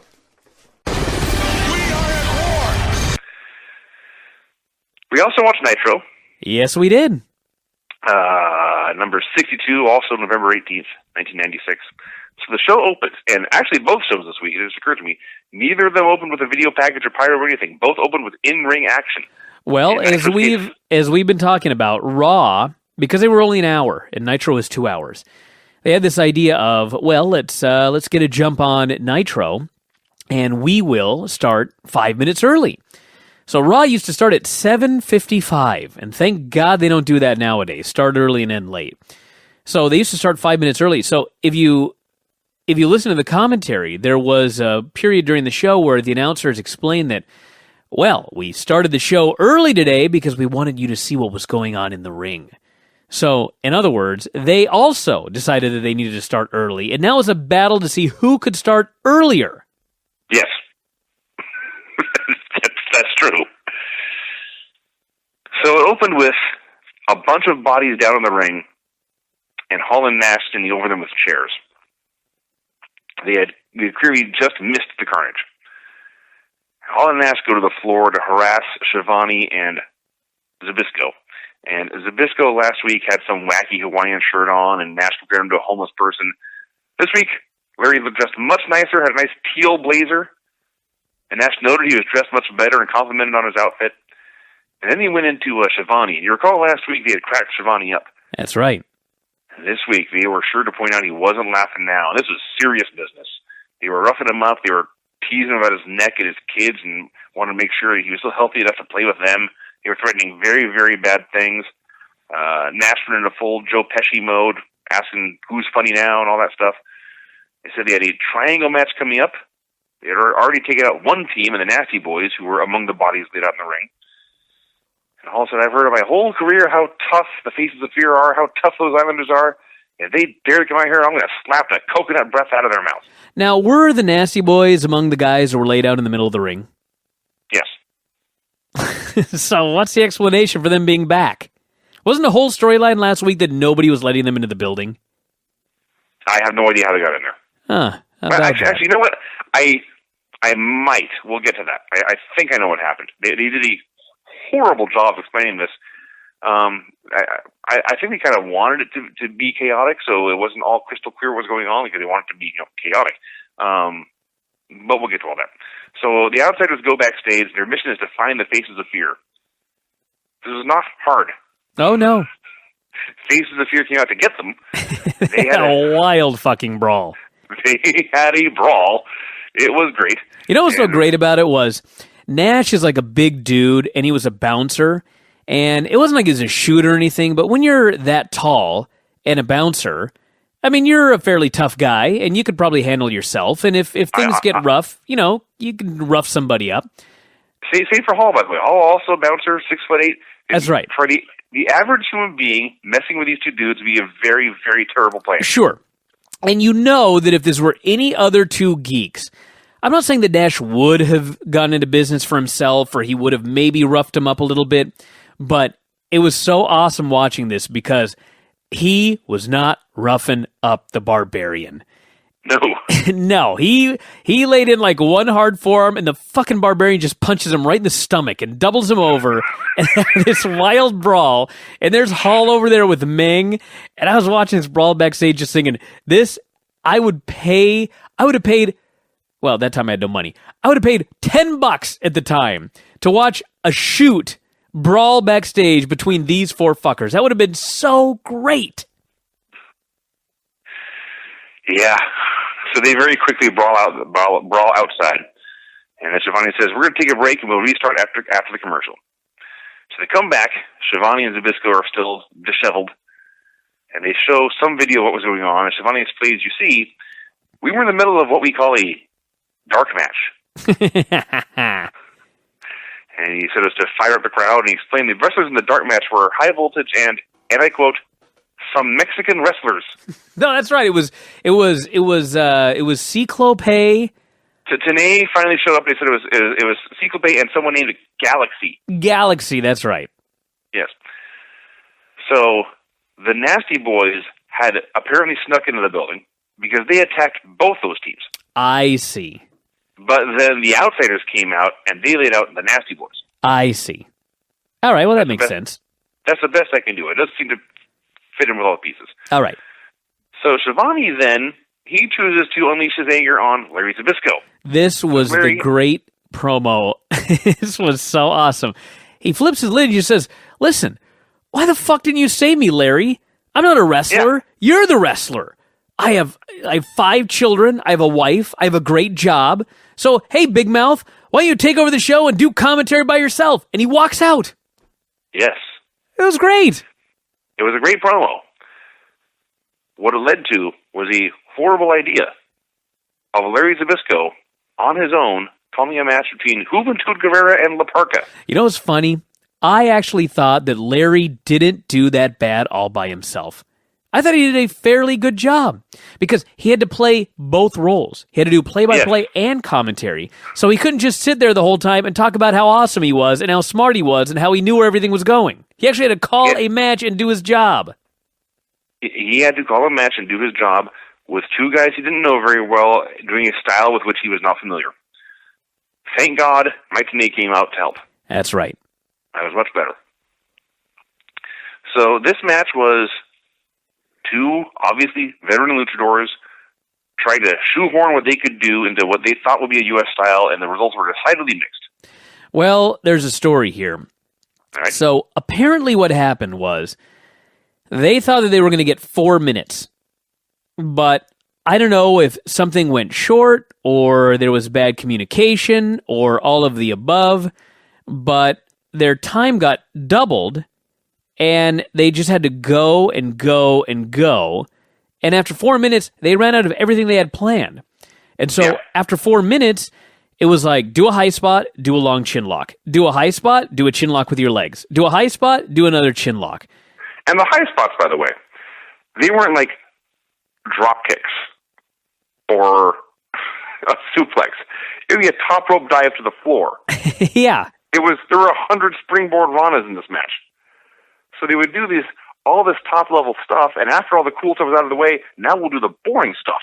Well, they had to improvise. Yeah, I understand. I understand why. I'm just describing the result. Yes, this was not a great match, but I thought La Parka looked great. I thought Hoovy looked very phenomenal. good, doing a style he knew. Yes, Parker was awesome. Especially, it's a little thing, but Hoovy does a spot where he grabs Parker by the head and rams his head into the turnbuckle repeatedly. Just watch Parker take those. He was awesome. The match was largely a mess, pretty much incoherent, and finally, Hoovy tried his 43rd Rana of the match. Parker held onto the ropes, and Hoovy went splat, and Parker had a double jump corkscrew flip dive thing for the win. That's right. Hey, same thing. New guy wins in debut. How novel. Sure. Had an Ultimate Dragon hype video. It was funny. The graphics all said Ultimate Dragon. The commentary went back and forth between Ultimate and Ultimo. But anyway, they showed him winning 8 belts in Japan and taking out dozens of small men. And we got Dragon versus Dean Malenko. Oh my God, what a great match. Yes. Didn't have a lot of time, but it was a very, very good match. Like, this is not as great as, I think it was Dragon versus Ray about 6 months ago. But he came out and had, like, the best 2.5-minute match of all time. Yes. I know breaking news in 2015, Ultimo Dragon was amazing, but hey, Ultimo listen, Dragon was amazing. Prior to that Roderick Strong Kurt Angle match on Impact or whatever it was, one of the greatest squash matches I ever saw was involving Ultimo Dragon, I believe, on Nitro. I can't for the life of me remember who he wrestled. It was one of his students in Japan. But this I remember you writing about it. Yeah, this was the greatest squash match ever. It's like Yuji Nagata or something. No, it wasn't Nagata. It was, I forget, but it was awesome. Was it Shima? I can't remember. Someone will have it on the board tomorrow. Yes, I do remember writing about it. God damn it. Anyway, so the crowd chanted USA. Dragon his annoyance was tremendous. I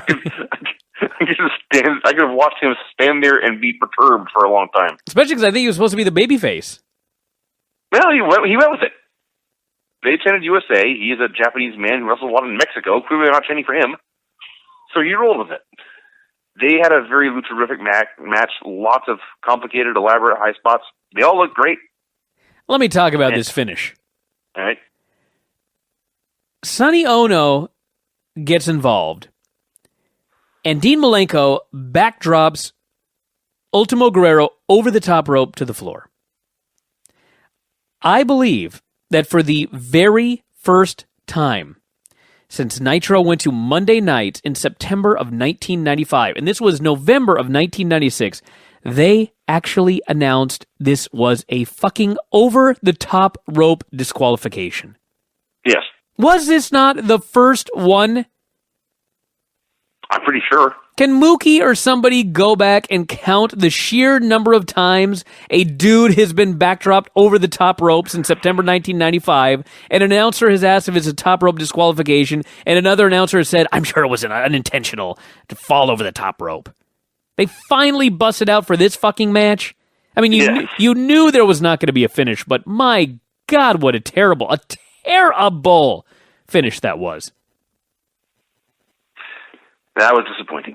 Reminds me, by the way, they were doing commentary during this match, and they're talking about how Eric Bischoff had told the NWO that if they won War Games, they could get their own television show. Do you remember this? Yeah. You do remember this? No, I think I do. I remember them talking about it since we've been watching this. Well, no, I remember that they had mentioned offhandedly in commentary that now the NWO felt that they deserved a television show, but I don't even remember any big angle where Eric Bischoff gave them that offer. There was something... I remember something about it. They didn't explain it very clearly, as I can recall, but there was some mention there was some mention of stipulations involving the War Games match. That there was something on the line besides just a random cage match. I see. And I think they were first granted, well, like I said, they were doing segments on Saturday night. That's right. And then they decided they wanted more. It would be nice if they showed those segments on Nitro if they were important to the overall storyline. Plus, as I recall, they were really funny. Anyway, the recap, the Sister Sherry, Colonel Parker showdown from last week. Oh, my God. Let me say something about this. The match that comes up next is the Amazing French Canadians versus the American Males. And for those that don't recall the storyline, for 2 years, Sherry and Colonel Parker were having a relationship. They were involved with Booker T and Stevie Ray. 2 years.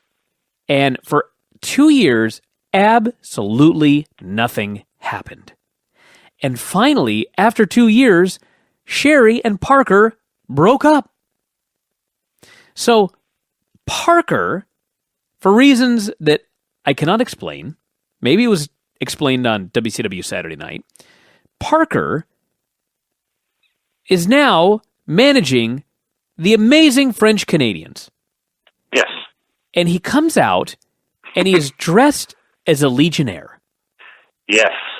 And he comes out, he's got his Legionnaire outfit on, he's being all wacky, and all I could think was, can you imagine how much this man was being paid to do literally nothing every week for over 2 years?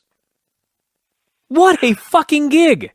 Life's rough. He's getting by. That's all. He didn't do anything. Nothing. So the Amazing French Canadians come out. I have a question. I'm sure someone on the board can answer it. Cillian or anyone who's listening. I don't speak French. But the French Canadians have had a gimmick where they would sing the Canadian national anthem, allegedly in French. And then they would always sing, "Oh, Canada." And then to my ear, and perhaps I'm wrong, but it sounds like they are just singing "do do do do do do," like they don't even know the words in French. Well, someone please let me know if I'm wrong, but that's how it sounds. So, Colonel Parker is out there. He is in his Legionnaire's costume, but he is still speaking with a southern accent and smoking a big fat cigar. yeah. And getting paid. He paid a lot of money. So the American Males come out. You know who was really good at this time that we have forgotten entirely? Marcus Bagwell. He was very, very good. He was very good really until he broke his neck. I guess that's it. Because I was watching this, Bagwell looks so awesome. And all I could think was, in a few months here, spoiler everyone for 1996, very shortly, this man's going to turn heel. Oh, yeah. And yeah. It's baffling. Hey. I am looking at him thinking, yep. Just wait until he does break his neck. And he makes his triumphant return to WCW. And he is set up to be the biggest babyface ever and they turn him heel as a swerve. I vaguely remember that. I remember the actual neck breaking. That sucked. But, Yes. The handling anyway. of his return will blow your mind. Yeah. So Bagwell looked awesome here. Riggs looked pretty good. And the French Canadians, of course, were veteran teams. This is all very fun. And the males are running. They're taking everything early, and they're making the Canadians look like complete goofs. But then they try a double team, and Jacques leapfrogs Riggs, and Riggs and Bagwell crash into each other hard. They go bonk, and they're pissed off at each other. They're cursing each other out. They work on Riggs for a while. There was this amazing spot. The Canadians went for a double team, where Jacques would body slam Pierre onto Riggs. Oh, yeah. Riggs didn't get the memo. And so they throw him down like a double hair pull, and he takes a big bump, but instead of laying on his back, he sits up. Oh, yeah. And by the time he sits up, Jacques already has Pierre in his arms. It's like, well, I can't set him down now. And so he just throws Pierre into Riggs' back. As he's sitting up. I laughed, and I laughed, and I laughed. I rewound it over and over again. Oh, it was great. So Bagwell gets a hot tag. He's a house of fire. He looks tremendous. And again, all I could think was, this guy, because you can see in the storyline, Sting's on the shelf. They're putting Luger as the replacement top guy. And if I was watching this, I would think Bagwell should have been next in line behind Luger right now. But no, they didn't. And breaks it into a four-way. Riggs hits Jacques from behind, but Jacques goes forward into Bagwell. They bonk heads and both go down. And Pierre puts Jacques on top for the win. So the Canadians win, they leave. And then the American males start bickering, especially Riggs making fun of Bagwell for posing all the time, which is funny. That is kind of odd.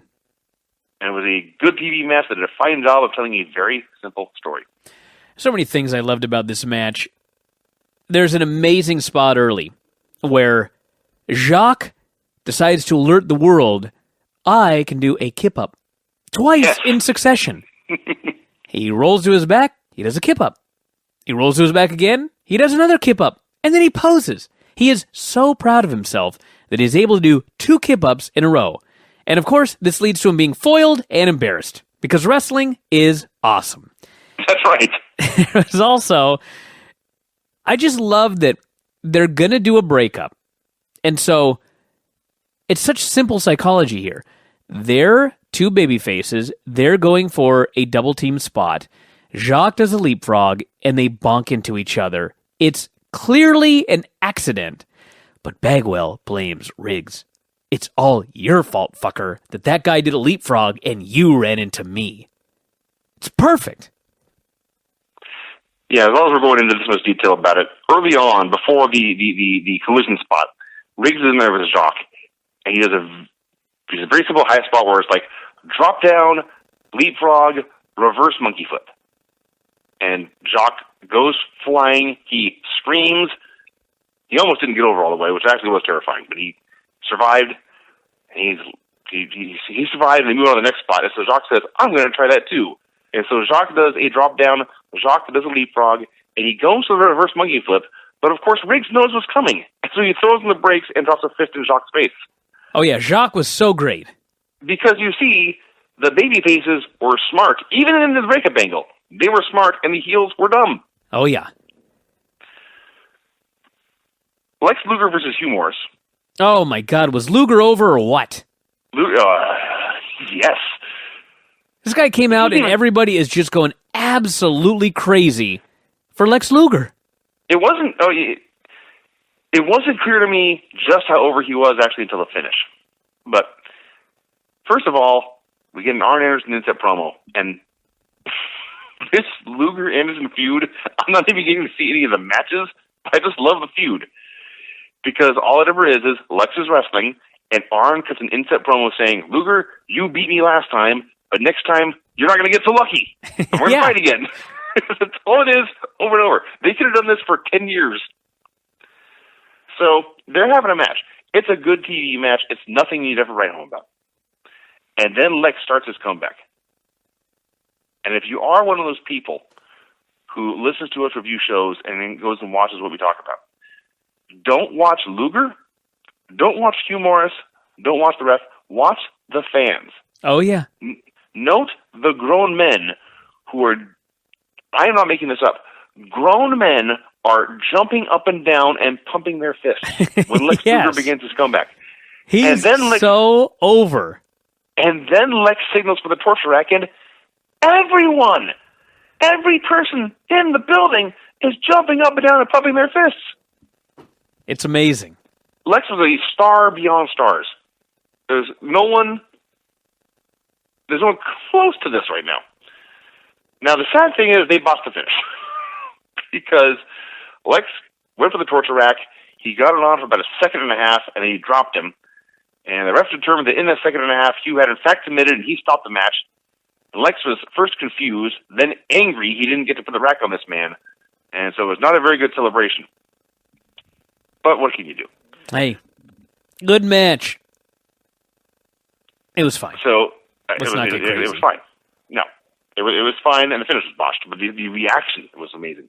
So afterwards, Gene goes to interview Lex. Lex is plugging World War III when who should appear but Sting. That's right.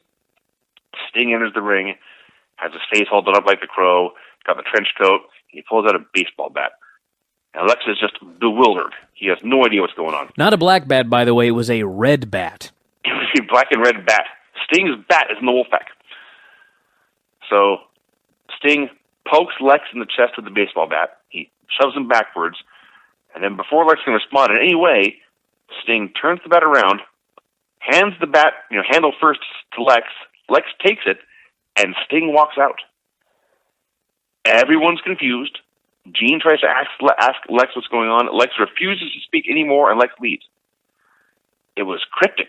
That's but right. But what I got out of this was Sting's way of telling Lex, if you want me to fight by your side, then you need to show me that you can fight for yourself. It was basically saying, you handle things. That's right. So you can do... You don't do have to- subtlety. Yes. You don't have to spoon feed everything to fans, as long as what you're doing on some level does still make sense. Does that am I making sense? Yes. Yeah. You don't have to explain this to smart people. Explain this to the writing crew. Oh, there you go. Yes. So it's time for the second hour, and Eric Bischoff and Bobby Heenan were opening the show when Hollywood Hogan and company stormed the desk. And Hogan bullied Bischoff, and he forced him to admit that Hogan was a bigger star than Roddy Piper, that Piper was scared of Hogan, and that Hogan had more money. That's right. He's right about the last one. I'll tell you that much. He was in 96, That's right.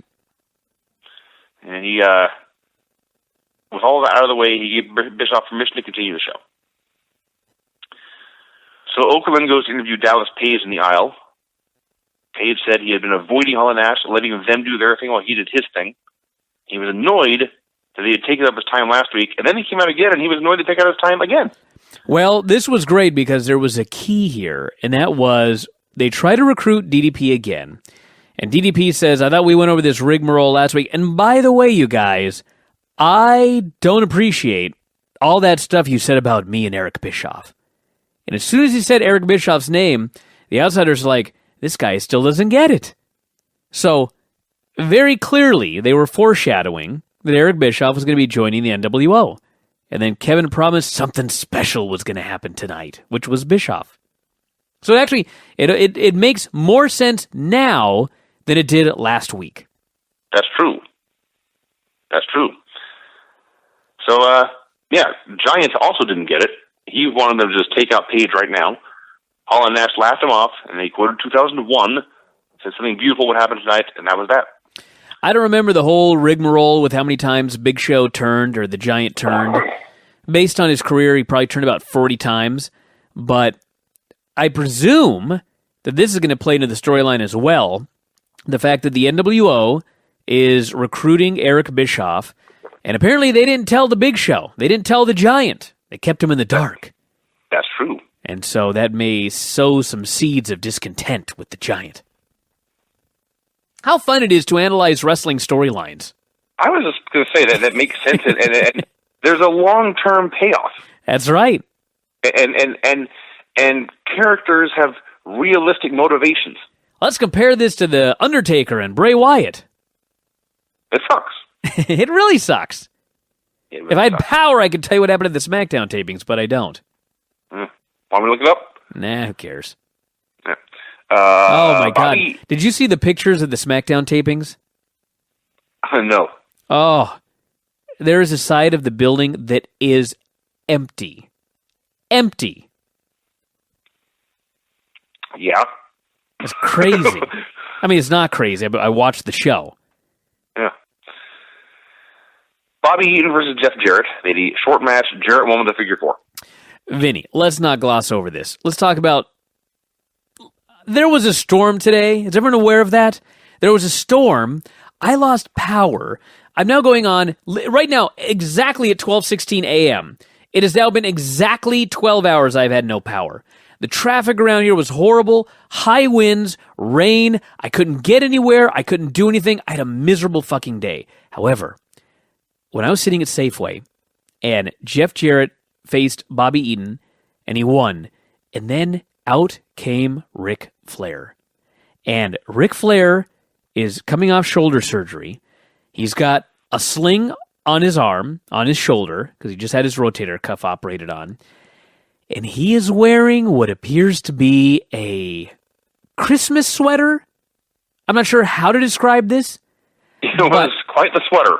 He gets in the ring wearing a sweater, and with one arm in his Christmas sweater, he begins to strut to Jeff Jarrett's theme song. I was so happy. I rewound it over and over again. I showed it to my wife.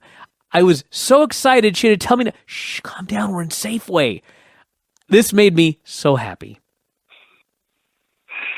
Oh, God. So they did take turns strutting. Gene stepped into the ring to interview them. And they showed Sting laying out Jarrett last week during his match with Benoit. And Jarrett said, the Horsemen were trying to settle our issues amongst ourselves, and that clown had to stick his nose in our business. He vowed to take out the Giant at World War III. Flair formally gave Jarrett his seal of approval. As he was speaking, by the way, things you don't see in wrestling anymore, Flair's going on his promo, and they do a fade, not a cut, but a fade to Sting sitting in the rafters stoically. That's right. Then they faded back. It was very artsy. So the point of this was Flair addressed Benoit, McMichael, and Arn Anderson by name, essentially saying, look, you fuckers, I'm telling you, Jeff Jarrett's cool. That's right. And I'm Ric Flair, he said, and I say he's in. Yes. And Sting apparently was not happy to hear this news. You know, you mentioned the fade, and we're jumping forward, but at the end of the show, Eric Bischoff's doing a commentary and doing an interview in the ring or a whatever. He wants to talk to the fans. He's doing a promo. And all of a sudden, Roddy Piper's music hits. And they have this awesome shot of the camera racing down the aisle to get a close-up of Roddy as he comes through the curtain. And as he comes out, they do the fade to Bischoff in the ring, who's looking all nervous, and they fade back to Roddy. And I watched it and all of a sudden thought, you know what? When this goddamn place was going down, they had one production disaster after another. One screw-up, one fuck-up, one faux pas on at least every show. And usually multiple on every show. And it's amazing because when's the last time they had a real bad production error? It's been a long time. It's on the Nitros? Yeah, it's very rare here in 1996. What the hell went wrong? I don't know what to tell you. It is amazing to watch this. Because it's like the same crew. It's like they brought in a new production crew that didn't know what they were doing. It's the same guys at the end. And somehow by the end they couldn't do anything right. So we got the road report with Lee Marshall. Pointless. Speaking of pointless, Big Bubba beat Jim Powers. Well, you know, you got to fill time. Somebody else must have gone short too. He won with the Bubba Slam.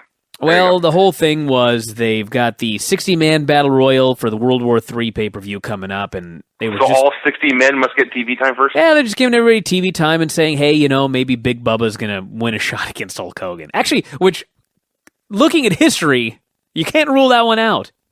No. I mean, this was not a bad match in any way. It was just pointless. Then we got Chris Benoit versus Eddie Guerrero. Oh, my God. What a great match. The last time these men were on Nitro, when they were both selling injuries, I talked about how shockingly boring it was and one of Benoit's worst matches ever. This wasn't that. No. Oh, my God, these men were great wrestlers. This was the best match I've seen in forever. Benoit And just... Go ahead.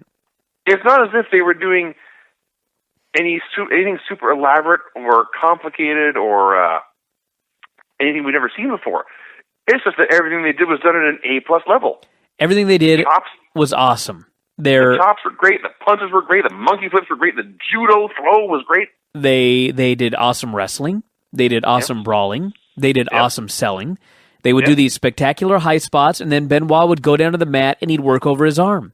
He did a Americana from a headlock position using his legs. He did a Kimura from side control. Just worked over this guy's arm and shoulder. It was just great.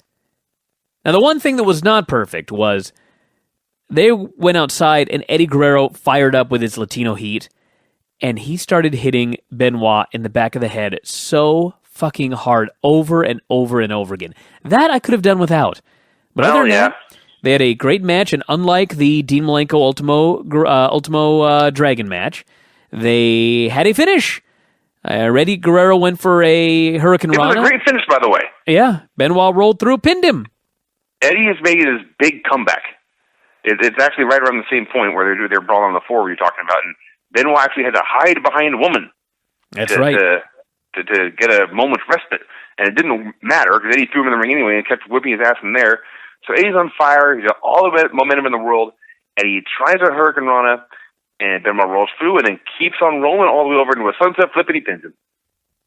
Awesome. took the wind right out of his sails. Oh, it was a great match. We should also add, by the way, we got a Kevin Sullivan inset promo. He said, Benoit, I know you're the horseman. You're no horseman. You're no Kevin Sullivan either, and you can tell her that too. That's right. He also mentioned that Benoit had broken his neck with a superplex in that match they had in Baltimore. I don't know if that's true or not, but that's what he said. Yeah. So Bischoff hit the ring for the main event promo. He apologized for what Hogan had made him do earlier. He vowed to do everything he could to get Piper to agree to a match with Hogan. He once again said it's all Piper's agents and attorneys' fault. They're making things so difficult. And suddenly the bagpipe music starts. I loved when he said that he was trying to make this match and he'd gotten all of these calls and faxes. Fans wanted this match so bad, they've been sending Eric faxes. Non-stop. Non-stop. That machine in his office just keeps buzzing day and night. So the bagpipe music starts. Bischoff is surprised and distressed by this. He's clearly caught off guard. He's trying to figure out how the hell he's going to get out of this mess. Piper comes out. They were in Charlotte. He talks about his history there. His child was born there. And he quotes LL Cool J, who he calls, and I quote, a rapping kind of guy. Yeah. Not wrong. And the quote was, if you slap Roddy Piper and you didn't get a hassle, you're a liar. He begins to harass and badger Bischoff, asking for details of his flight, details about his trip to Oregon, and Bischoff has no answers. It's clear he's clear he's full of shit. And on that note, the NWO runs out to kill Piper, but right before they hit the ring, he does in fact call Bischoff a piece of shit. Yes, he does, right there into the mic. Yep. Oops. So they take him out, they hold him back. Hogan gets in the ring, he gives Bischoff a big hug and says, this man, the foundation of WCW, is now working for the NWO. And all the big guys, Hall, Nash, and Giant, they're all holding Piper back while Hogan does the talking. And there's cops and security everywhere. I thought actually a fan had hit the ring or something because they were there immediately, but they were there for the angle. And Hogan says Piper's a coward. And it's time to teach him some respect. And Piper starts to fight back. The cops hold Piper back. The NWO has a big party at ringside. And finally, Piper grabs the mic and vows to fight Hogan on November 24th. That's right. Which I guess would be the week after the show, like 6 days. I think it's talking about the pay-per-view, World War III. Yeah. I didn't put that together until right now. So this angle was strange. It seemed very rushed to put Bischoff in the NWO already, but apparently the story to this was, the reason that Eric Bischoff turned when he did was, they're doing the angle where the NWO is going to get an hour of Nitro. And I guess the idea was, well, the fans are tuning in to see the NWO. That's why they're always in the crowd, as we talked about a couple of weeks ago. So since everybody wants to see the NWO, and they're bigger stars than the WCW guys, which, by the way, you can see long-term where this is all going, let's have the NWO hour be the first hour, going up against Raw. And we'll turn Eric Bischoff heel, and that way Eric Bischoff can do the first hour of the show, and he can go head-to-head with Vince McMahon as the heel commentator for the NWO Nitro, which is going to be starting, I guess, very, very soon. So I guess that's why they turned him, but it seemed very rushed. I mean, I did like the storyline of he's been lying the whole time about trying to get Piper because they're afraid of Piper. And spoiler alert, everybody, I believe in the first match they do, Piper beats him. And everybody thinks he wins the title, but it ends up being a non-title match. But Piper does get the big win. So the idea is that Piper is so dangerous that Bischoff was doing everything he could to keep him away from Hogan, and that meant lying and claiming that Piper didn't want to do the match when in actuality he did. So it does all make sense, but it seems like it's taken place awfully quick. I'm glad it made sense to you, because I was very confused. So, if Bischoff wasn't... Okay, so if the storyline is Piper wanted a match with Hogan, why did he say in his only actual appearance before the crowd leading up to this that he wasn't there for a fight? And the promo with Halloween Havoc, he said he just wanted to talk. And it ended, they went off the air with him talking smack to each other, and then it disappeared, and we never saw Piper again. Well, maybe at the beginning that Piper did not want to fight, but as he's been watching the show every week, there's Eric Bischoff saying, well, you know, we'd like to get him to wrestle Hogan, but he's not answering calls, we can't get through to his manager or whatever, and he's making Piper out to be a coward. So now Piper wants to fight. So Bischoff didn't want the match to happen? No. Because the impression I got was that Piper didn't want to do the match, but Eric, by telling all these lies and painting him as a coward, was goading him into taking the match. I don't think so. I may be wrong. Perhaps I'm the only one. We'll find out. I was left awfully confused by this. I think that Piper just wanted to show up, and Eric knew that Piper would be Hogan's greatest threat.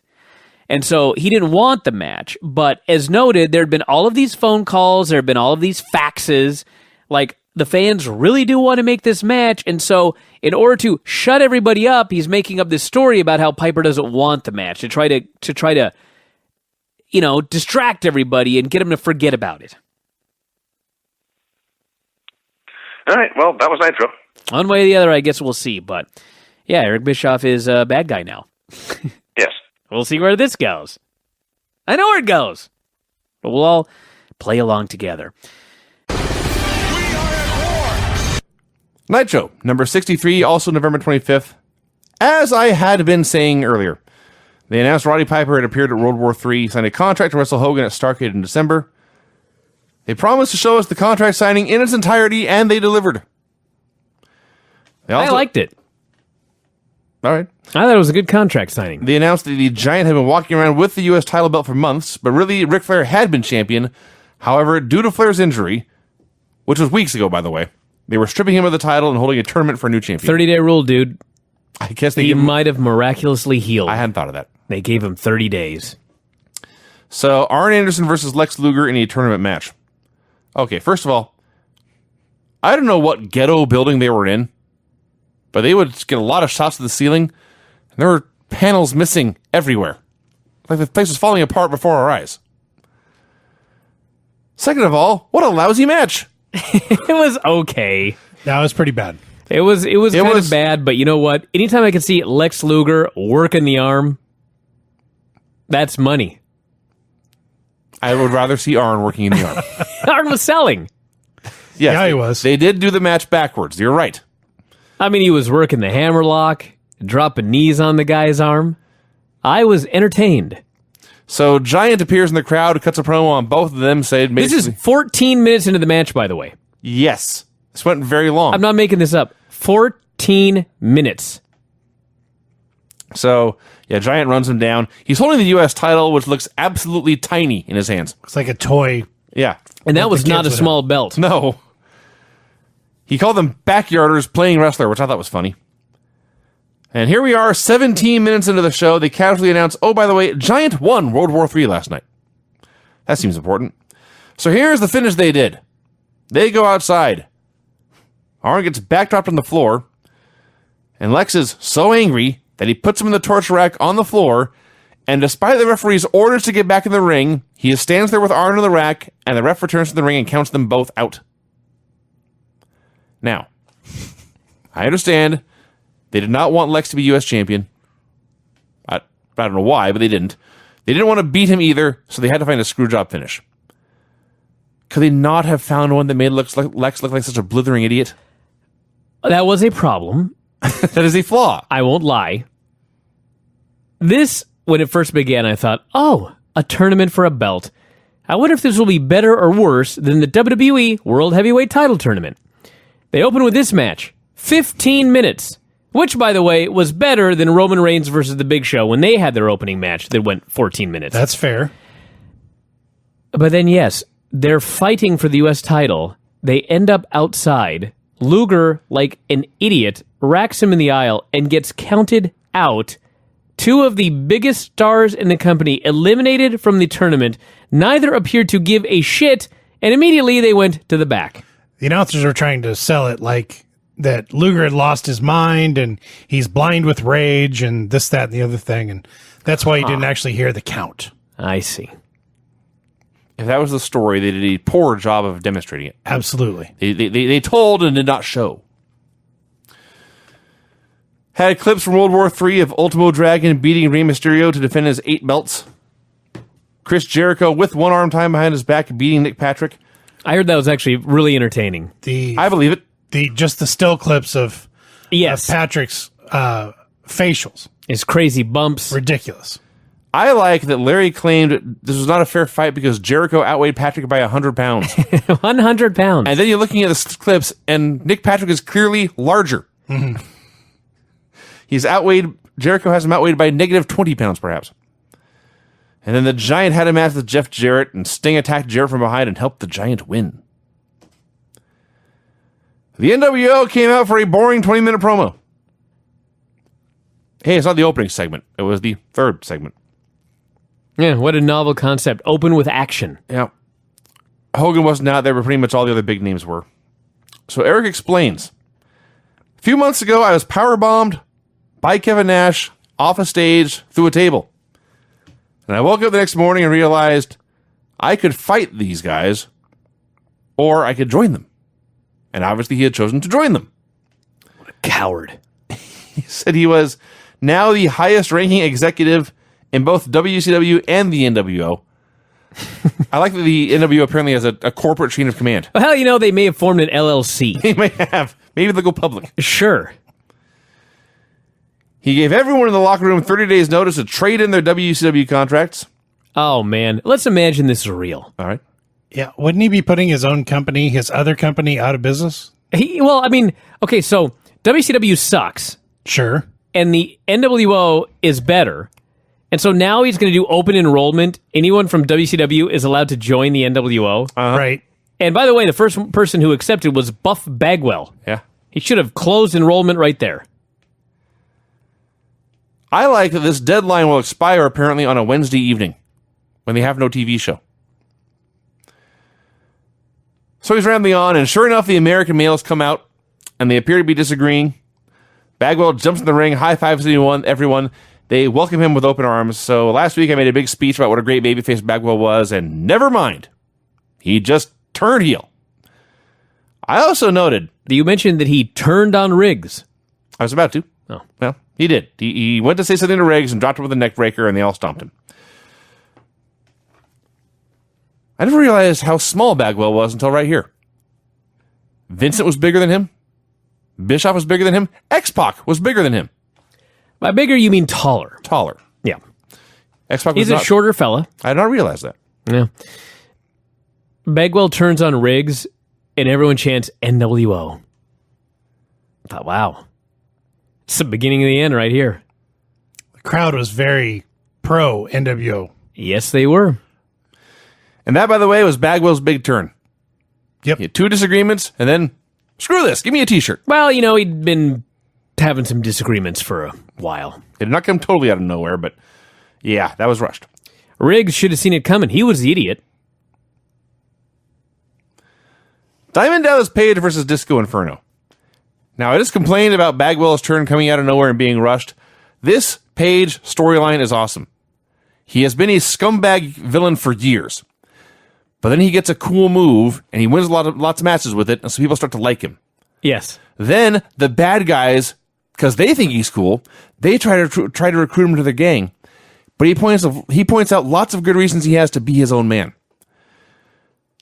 I love that when he was interviewed after the match, after he won with the Diamond Cutter, Gene is interviewing him, and he flat out said, "They want me because my finish is cool." Yeah. That's the reason. That's it, buddy? That's a great reason. I mean, That's a better reason for them wanting Bagwell. you know, I'd like to think that maybe they wanted him because he was a good wrestler or Does need to be a good wrestler. It's a cool finish. needs one good move. Okay.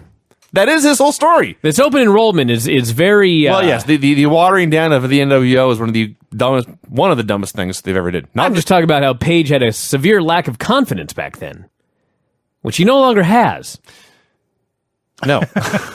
Anyway, Quite the opposite, actually. Point being, he goes from being evil to an evil guy with a cool move to an evil guy with a cool move who stands up for himself, and now he's got a match here with Disco Inferno, who is a geek the fans hate, and so he whips Disco Inferno's ass.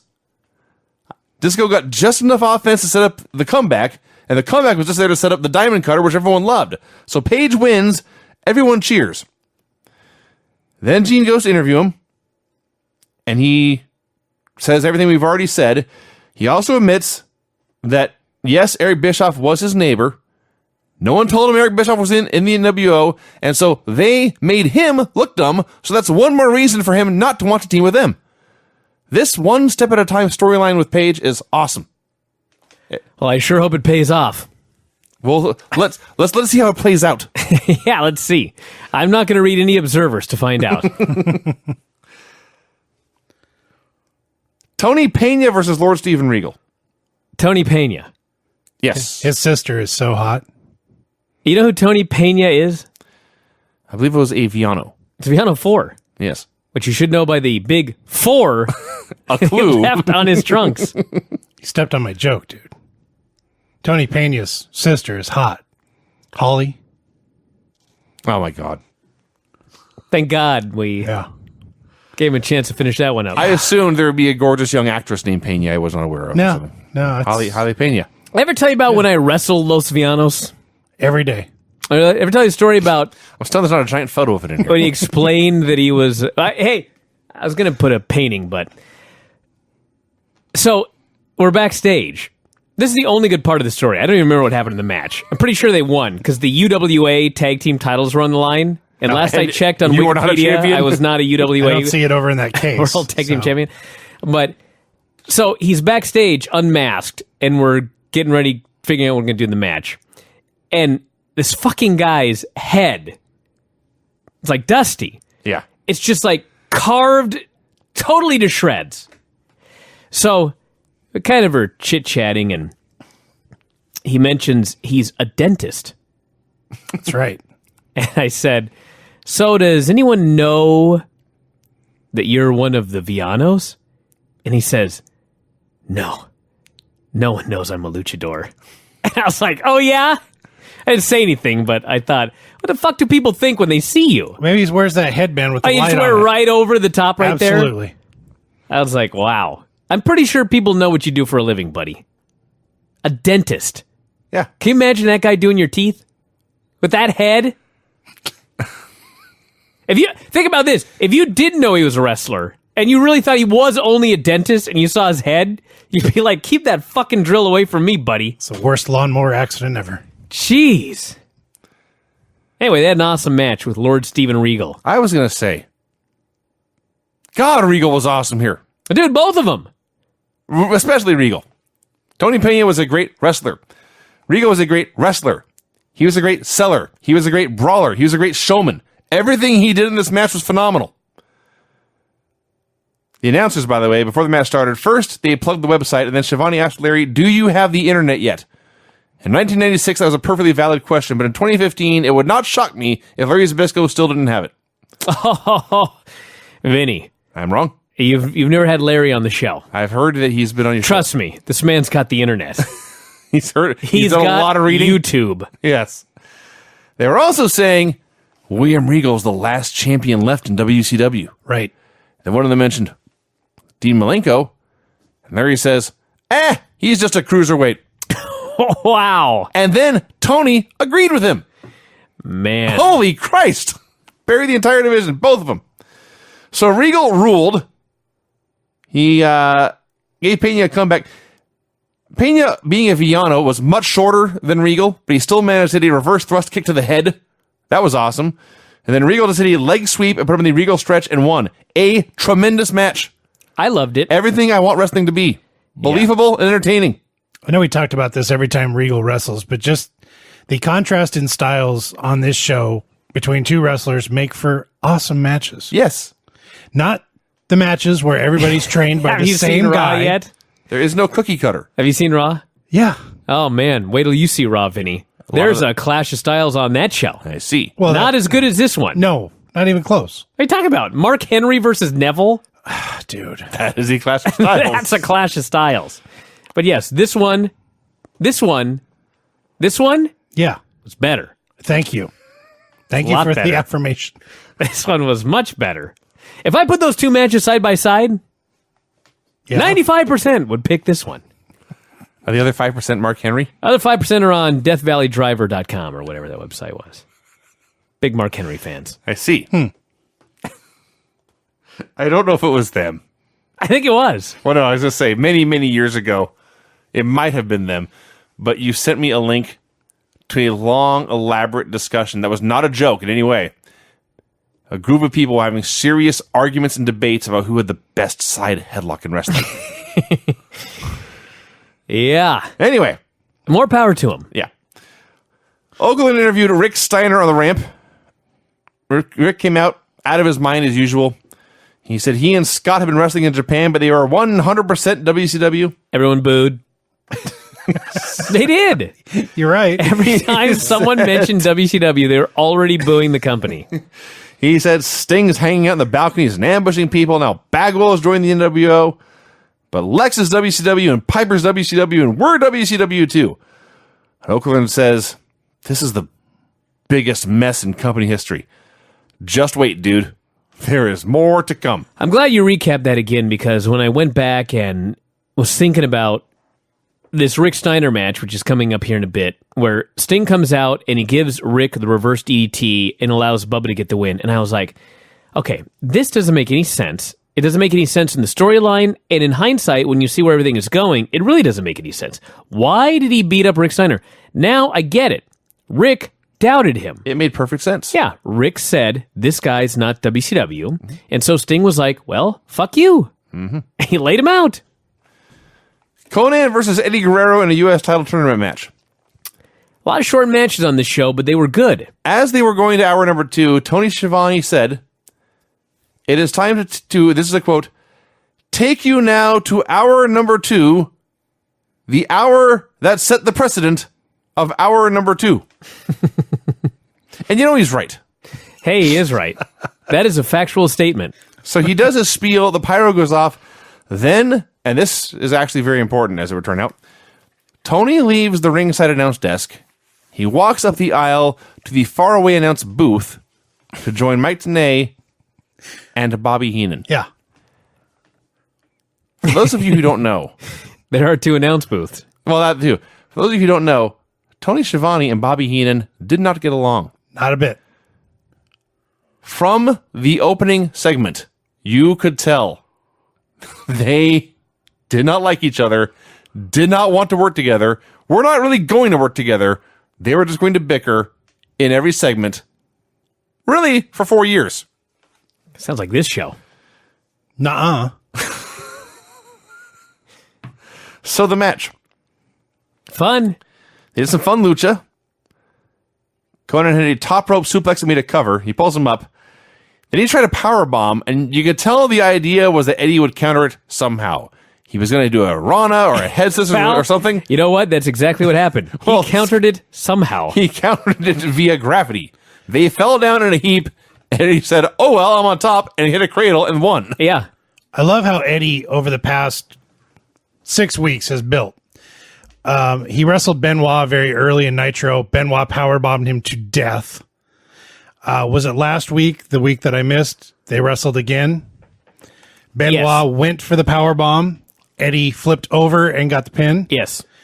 Conan tried the same thing, and so he went for that move again. Of course, got botched. But building on the story from 6 weeks ago when he first wrestled Benoit. It could be that, or it could be that everyone wants to powerbomb Eddie now. And Eddie's like, fuck that. How about we do this? I hadn't thought of that. And he has a new plan. That's fair.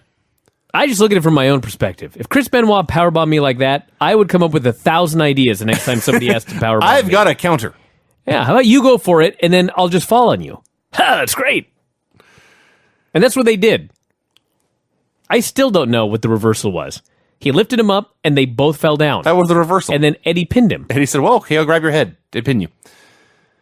They showed Harlem Heat beating the amazing French Canadians at World War III. And because they won, Sherry got 5 minutes to beat up Colonel Parker. This looked amazing. All we got was still shots. But all I know is that in this segment, where Sherry was knowing that she may have a chance to beat up this man, she chose to do so in an evening gown. That's right. Keep that in mind. I just love watching Rob Parker, the photos of him selling for Sherry. And I don't know Rob Parker. I've never had him on the show. But I just picture a happy guy making a shitload of money to do nothing. And they told him, you're going to do 5 minutes in the ring with Sherry. She gave you 2 clotheslines and a crossbody off the top. And him going, all right, that's it. Went in, did his job, cashed his check, made his money. What a life. Life could be worse. Life could be a lot worse. Also from the pay-per-view, they showed Dean Malenko defeating Psychosis to retain the Just a Cruiserweight Championship. And the Outsiders pinned the Nasty Boys with a powerbomb, which actually I kind of want to see, just that move. They retained the tag titles in a triangle match that also included the Faces of Fear. Big Bubba versus Rick Steiner. First of all, I did not write down the exact quote, but Tony Schiavone says something very close to, Hogan versus Piper is the main event of Starrcade. That's the only match you need to know. We are not going to bother with the undercard. Wow. So, this was great while it lasted because even though Big Bubba is huge, Rick said, I'm going to do the same match I always do. And you are going to take a bunch of suplexes. And he did. So he knocks Bubba out of the ring, and Sting makes a long walk down from the rafters as everyone else in the ring just time freezes for a while. And Sting hits the ring. Because Rick, not only in his promo, but also as he was coming down to the ring, he called out Sting as a traitor. He didn't trust him. And Sting did in fact say, fuck you, and reverse DDT'd him and left. So Steiner's down to the ring. Bubba has a free pin. He rolls into the ring. He crawls over to Rick. Then, from his knees, does a big splash Yep. for the win. Well, I think he was standing. But he didn't jump very high. Get a lot of air. He just fell on him. They really shouldn't keep the camera on Sting so long. It took him literally 3 minutes. Hey, it's a long way. He went from the catwalk Yeah. down a long stairwell. This is not Roman coming out with one convenient straight line down to the ring. He had to go through a maze. Yeah, they really should And have. they didn't give him much security either, so he had to literally fight through fans. They really should have started filming him at least halfway through. What I was bothered by was, I don't know if Tony was tired or what, but Sting comes out, he lays out someone from WCW, and Bobby Heenan said something to the effect of, well, now we know. And Tony says, yep, now we know. To the break. I was like, wow, you sure care about your job tonight. He was mostly pissed about working with Bobby Heenan. Lee Marshall did the road report from At least argue with Bobby then. Yeah. If you don't like the guy. He was so cheerful, agreeing that Sting had surely joined the NWO. Now let's move on to the next match. Yeah. Lee Marshall did the road report from a Nitro party in Dayton, Ohio. He made a dumb weasel joke. Expect to hear a report like this pretty common. Psychosis versus Rey Mysterio Jr. Ultimo Dragon and all his belts came out to watch. They had a boring 2-minute match, and then Psychosis tried a Splash Mountain Bomb, and Rey turned it into a Rana for the win. Hell of a 2-minute match. They only got 2 minutes because they're just cruiserweights. Hey, they are just cruiserweights, and Rey already banged up knee. Yeah. Yeah, this was not the Super J Cup of 94, but This was not Rey and Psychosis and ECW. this was good. All right, it was 2 minutes of stuff. It was good, though. It was a good 2 minutes. It was a very good 2 minutes, Vinny. All right, I'm outvoted. There's no vote. Then I win. There was a vote. No, wait, let's vote again. Oakland interviews Woman and Chris Benoit, and Benoit is coming off the match with Sullivan where he got beat up by the Dungeon of Doom, and so they've given him makeup to make him look bruised and beaten. Has the makeup to sell a beating ever looked good? Well, it certainly didn't look good in this case on Chris Benoit.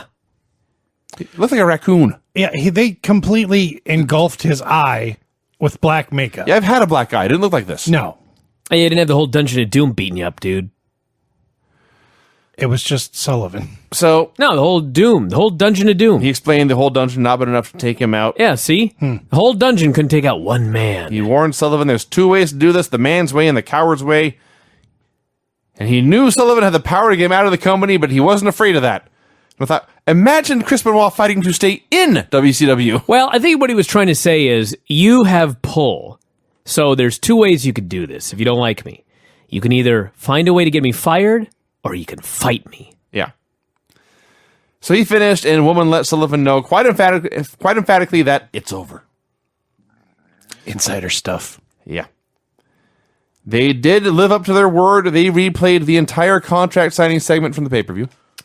See, I like this, because Roddy was a combination of awesome and horrible at the same time on the mic. He's very compelling. You can't ignore him. That's A true. wild rambler. I have no idea what he was talking about half the time.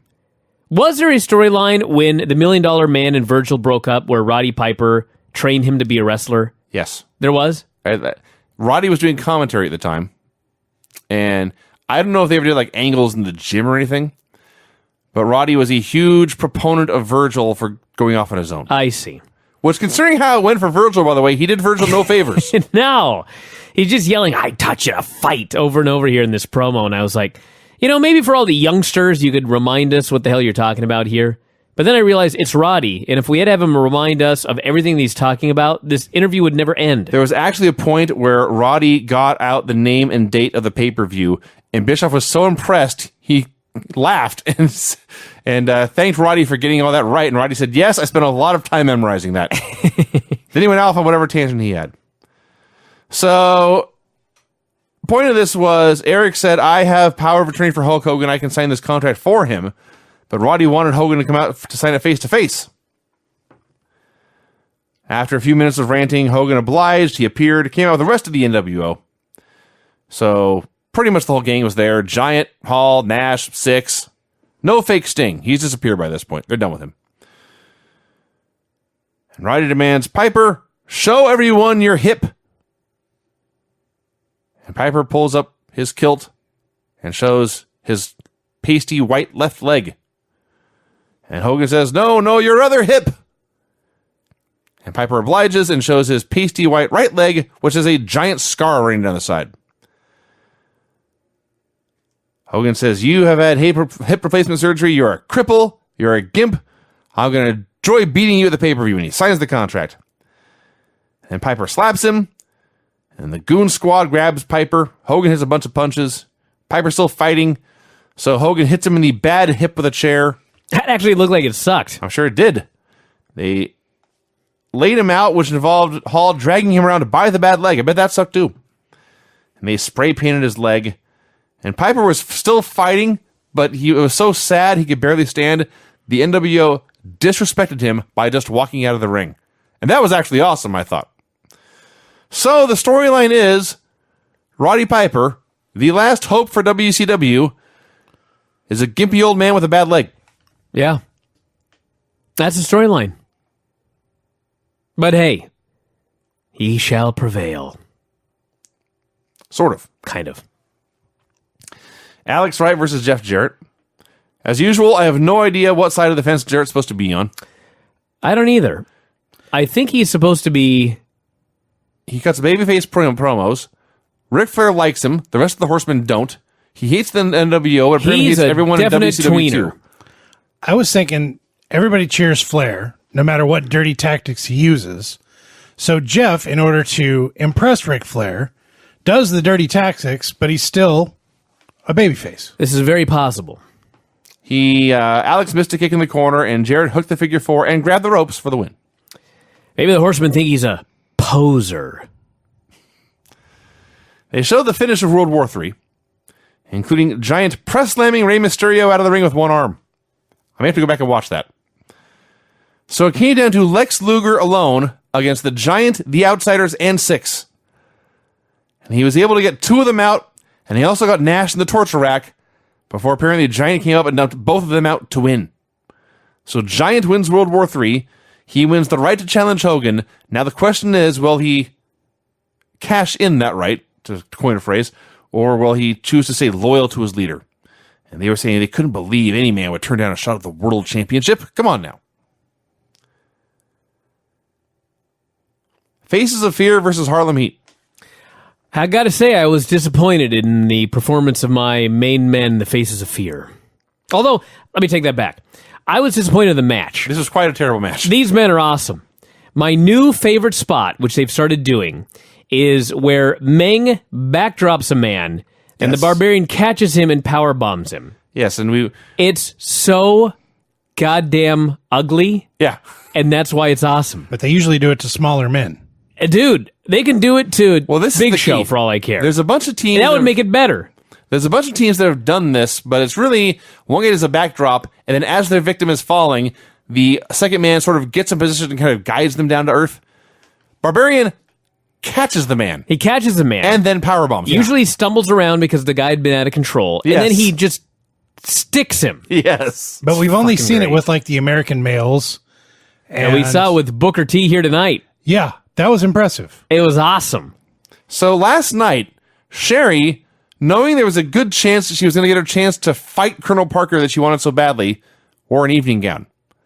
Right. Tonight, she was out to manage spandex bodysuit. Sure. Looked much better for fighting. By now, Mike Tenay and Bobby Heenan have been bickering for a solid hour. I was completely sick of them. Listen, Totally annoyed. if a woman beat me up, but she was at least wearing a spandex bodysuit, Oh, yeah. I'd be like, okay. Pay good money for that. She beats me up in an evening gown? Man, I failed. Shame. So this match went on for a while. I'm almost positive the NWO missed their cue because they did a four-way, and they stopped when it started wrestling. They did another four-way, and then the NWO ran out. And when I say they ran out, all five of these guys were running as fast as they could to get down to the ring. Running out of time. And they beat up all four dudes, and Giant hit some choke slams, and the show abruptly ended. A lot of geeks pelting the ring with garbage. And then, so the NWO has ruined the main event. They have run down and beaten up all of the men. And they cut to Tony, and he says, "See y'all next week." Yeah, they were definitely running low on time. He did not care about the fate of Harlem Heat or their Faces of Fear. I was like, which one of you geek commentators turned? Because Tony Schiavone is the one tonight who does not care at all that the NWO is running roughshod over everybody. Anyway, yeah, it's fine.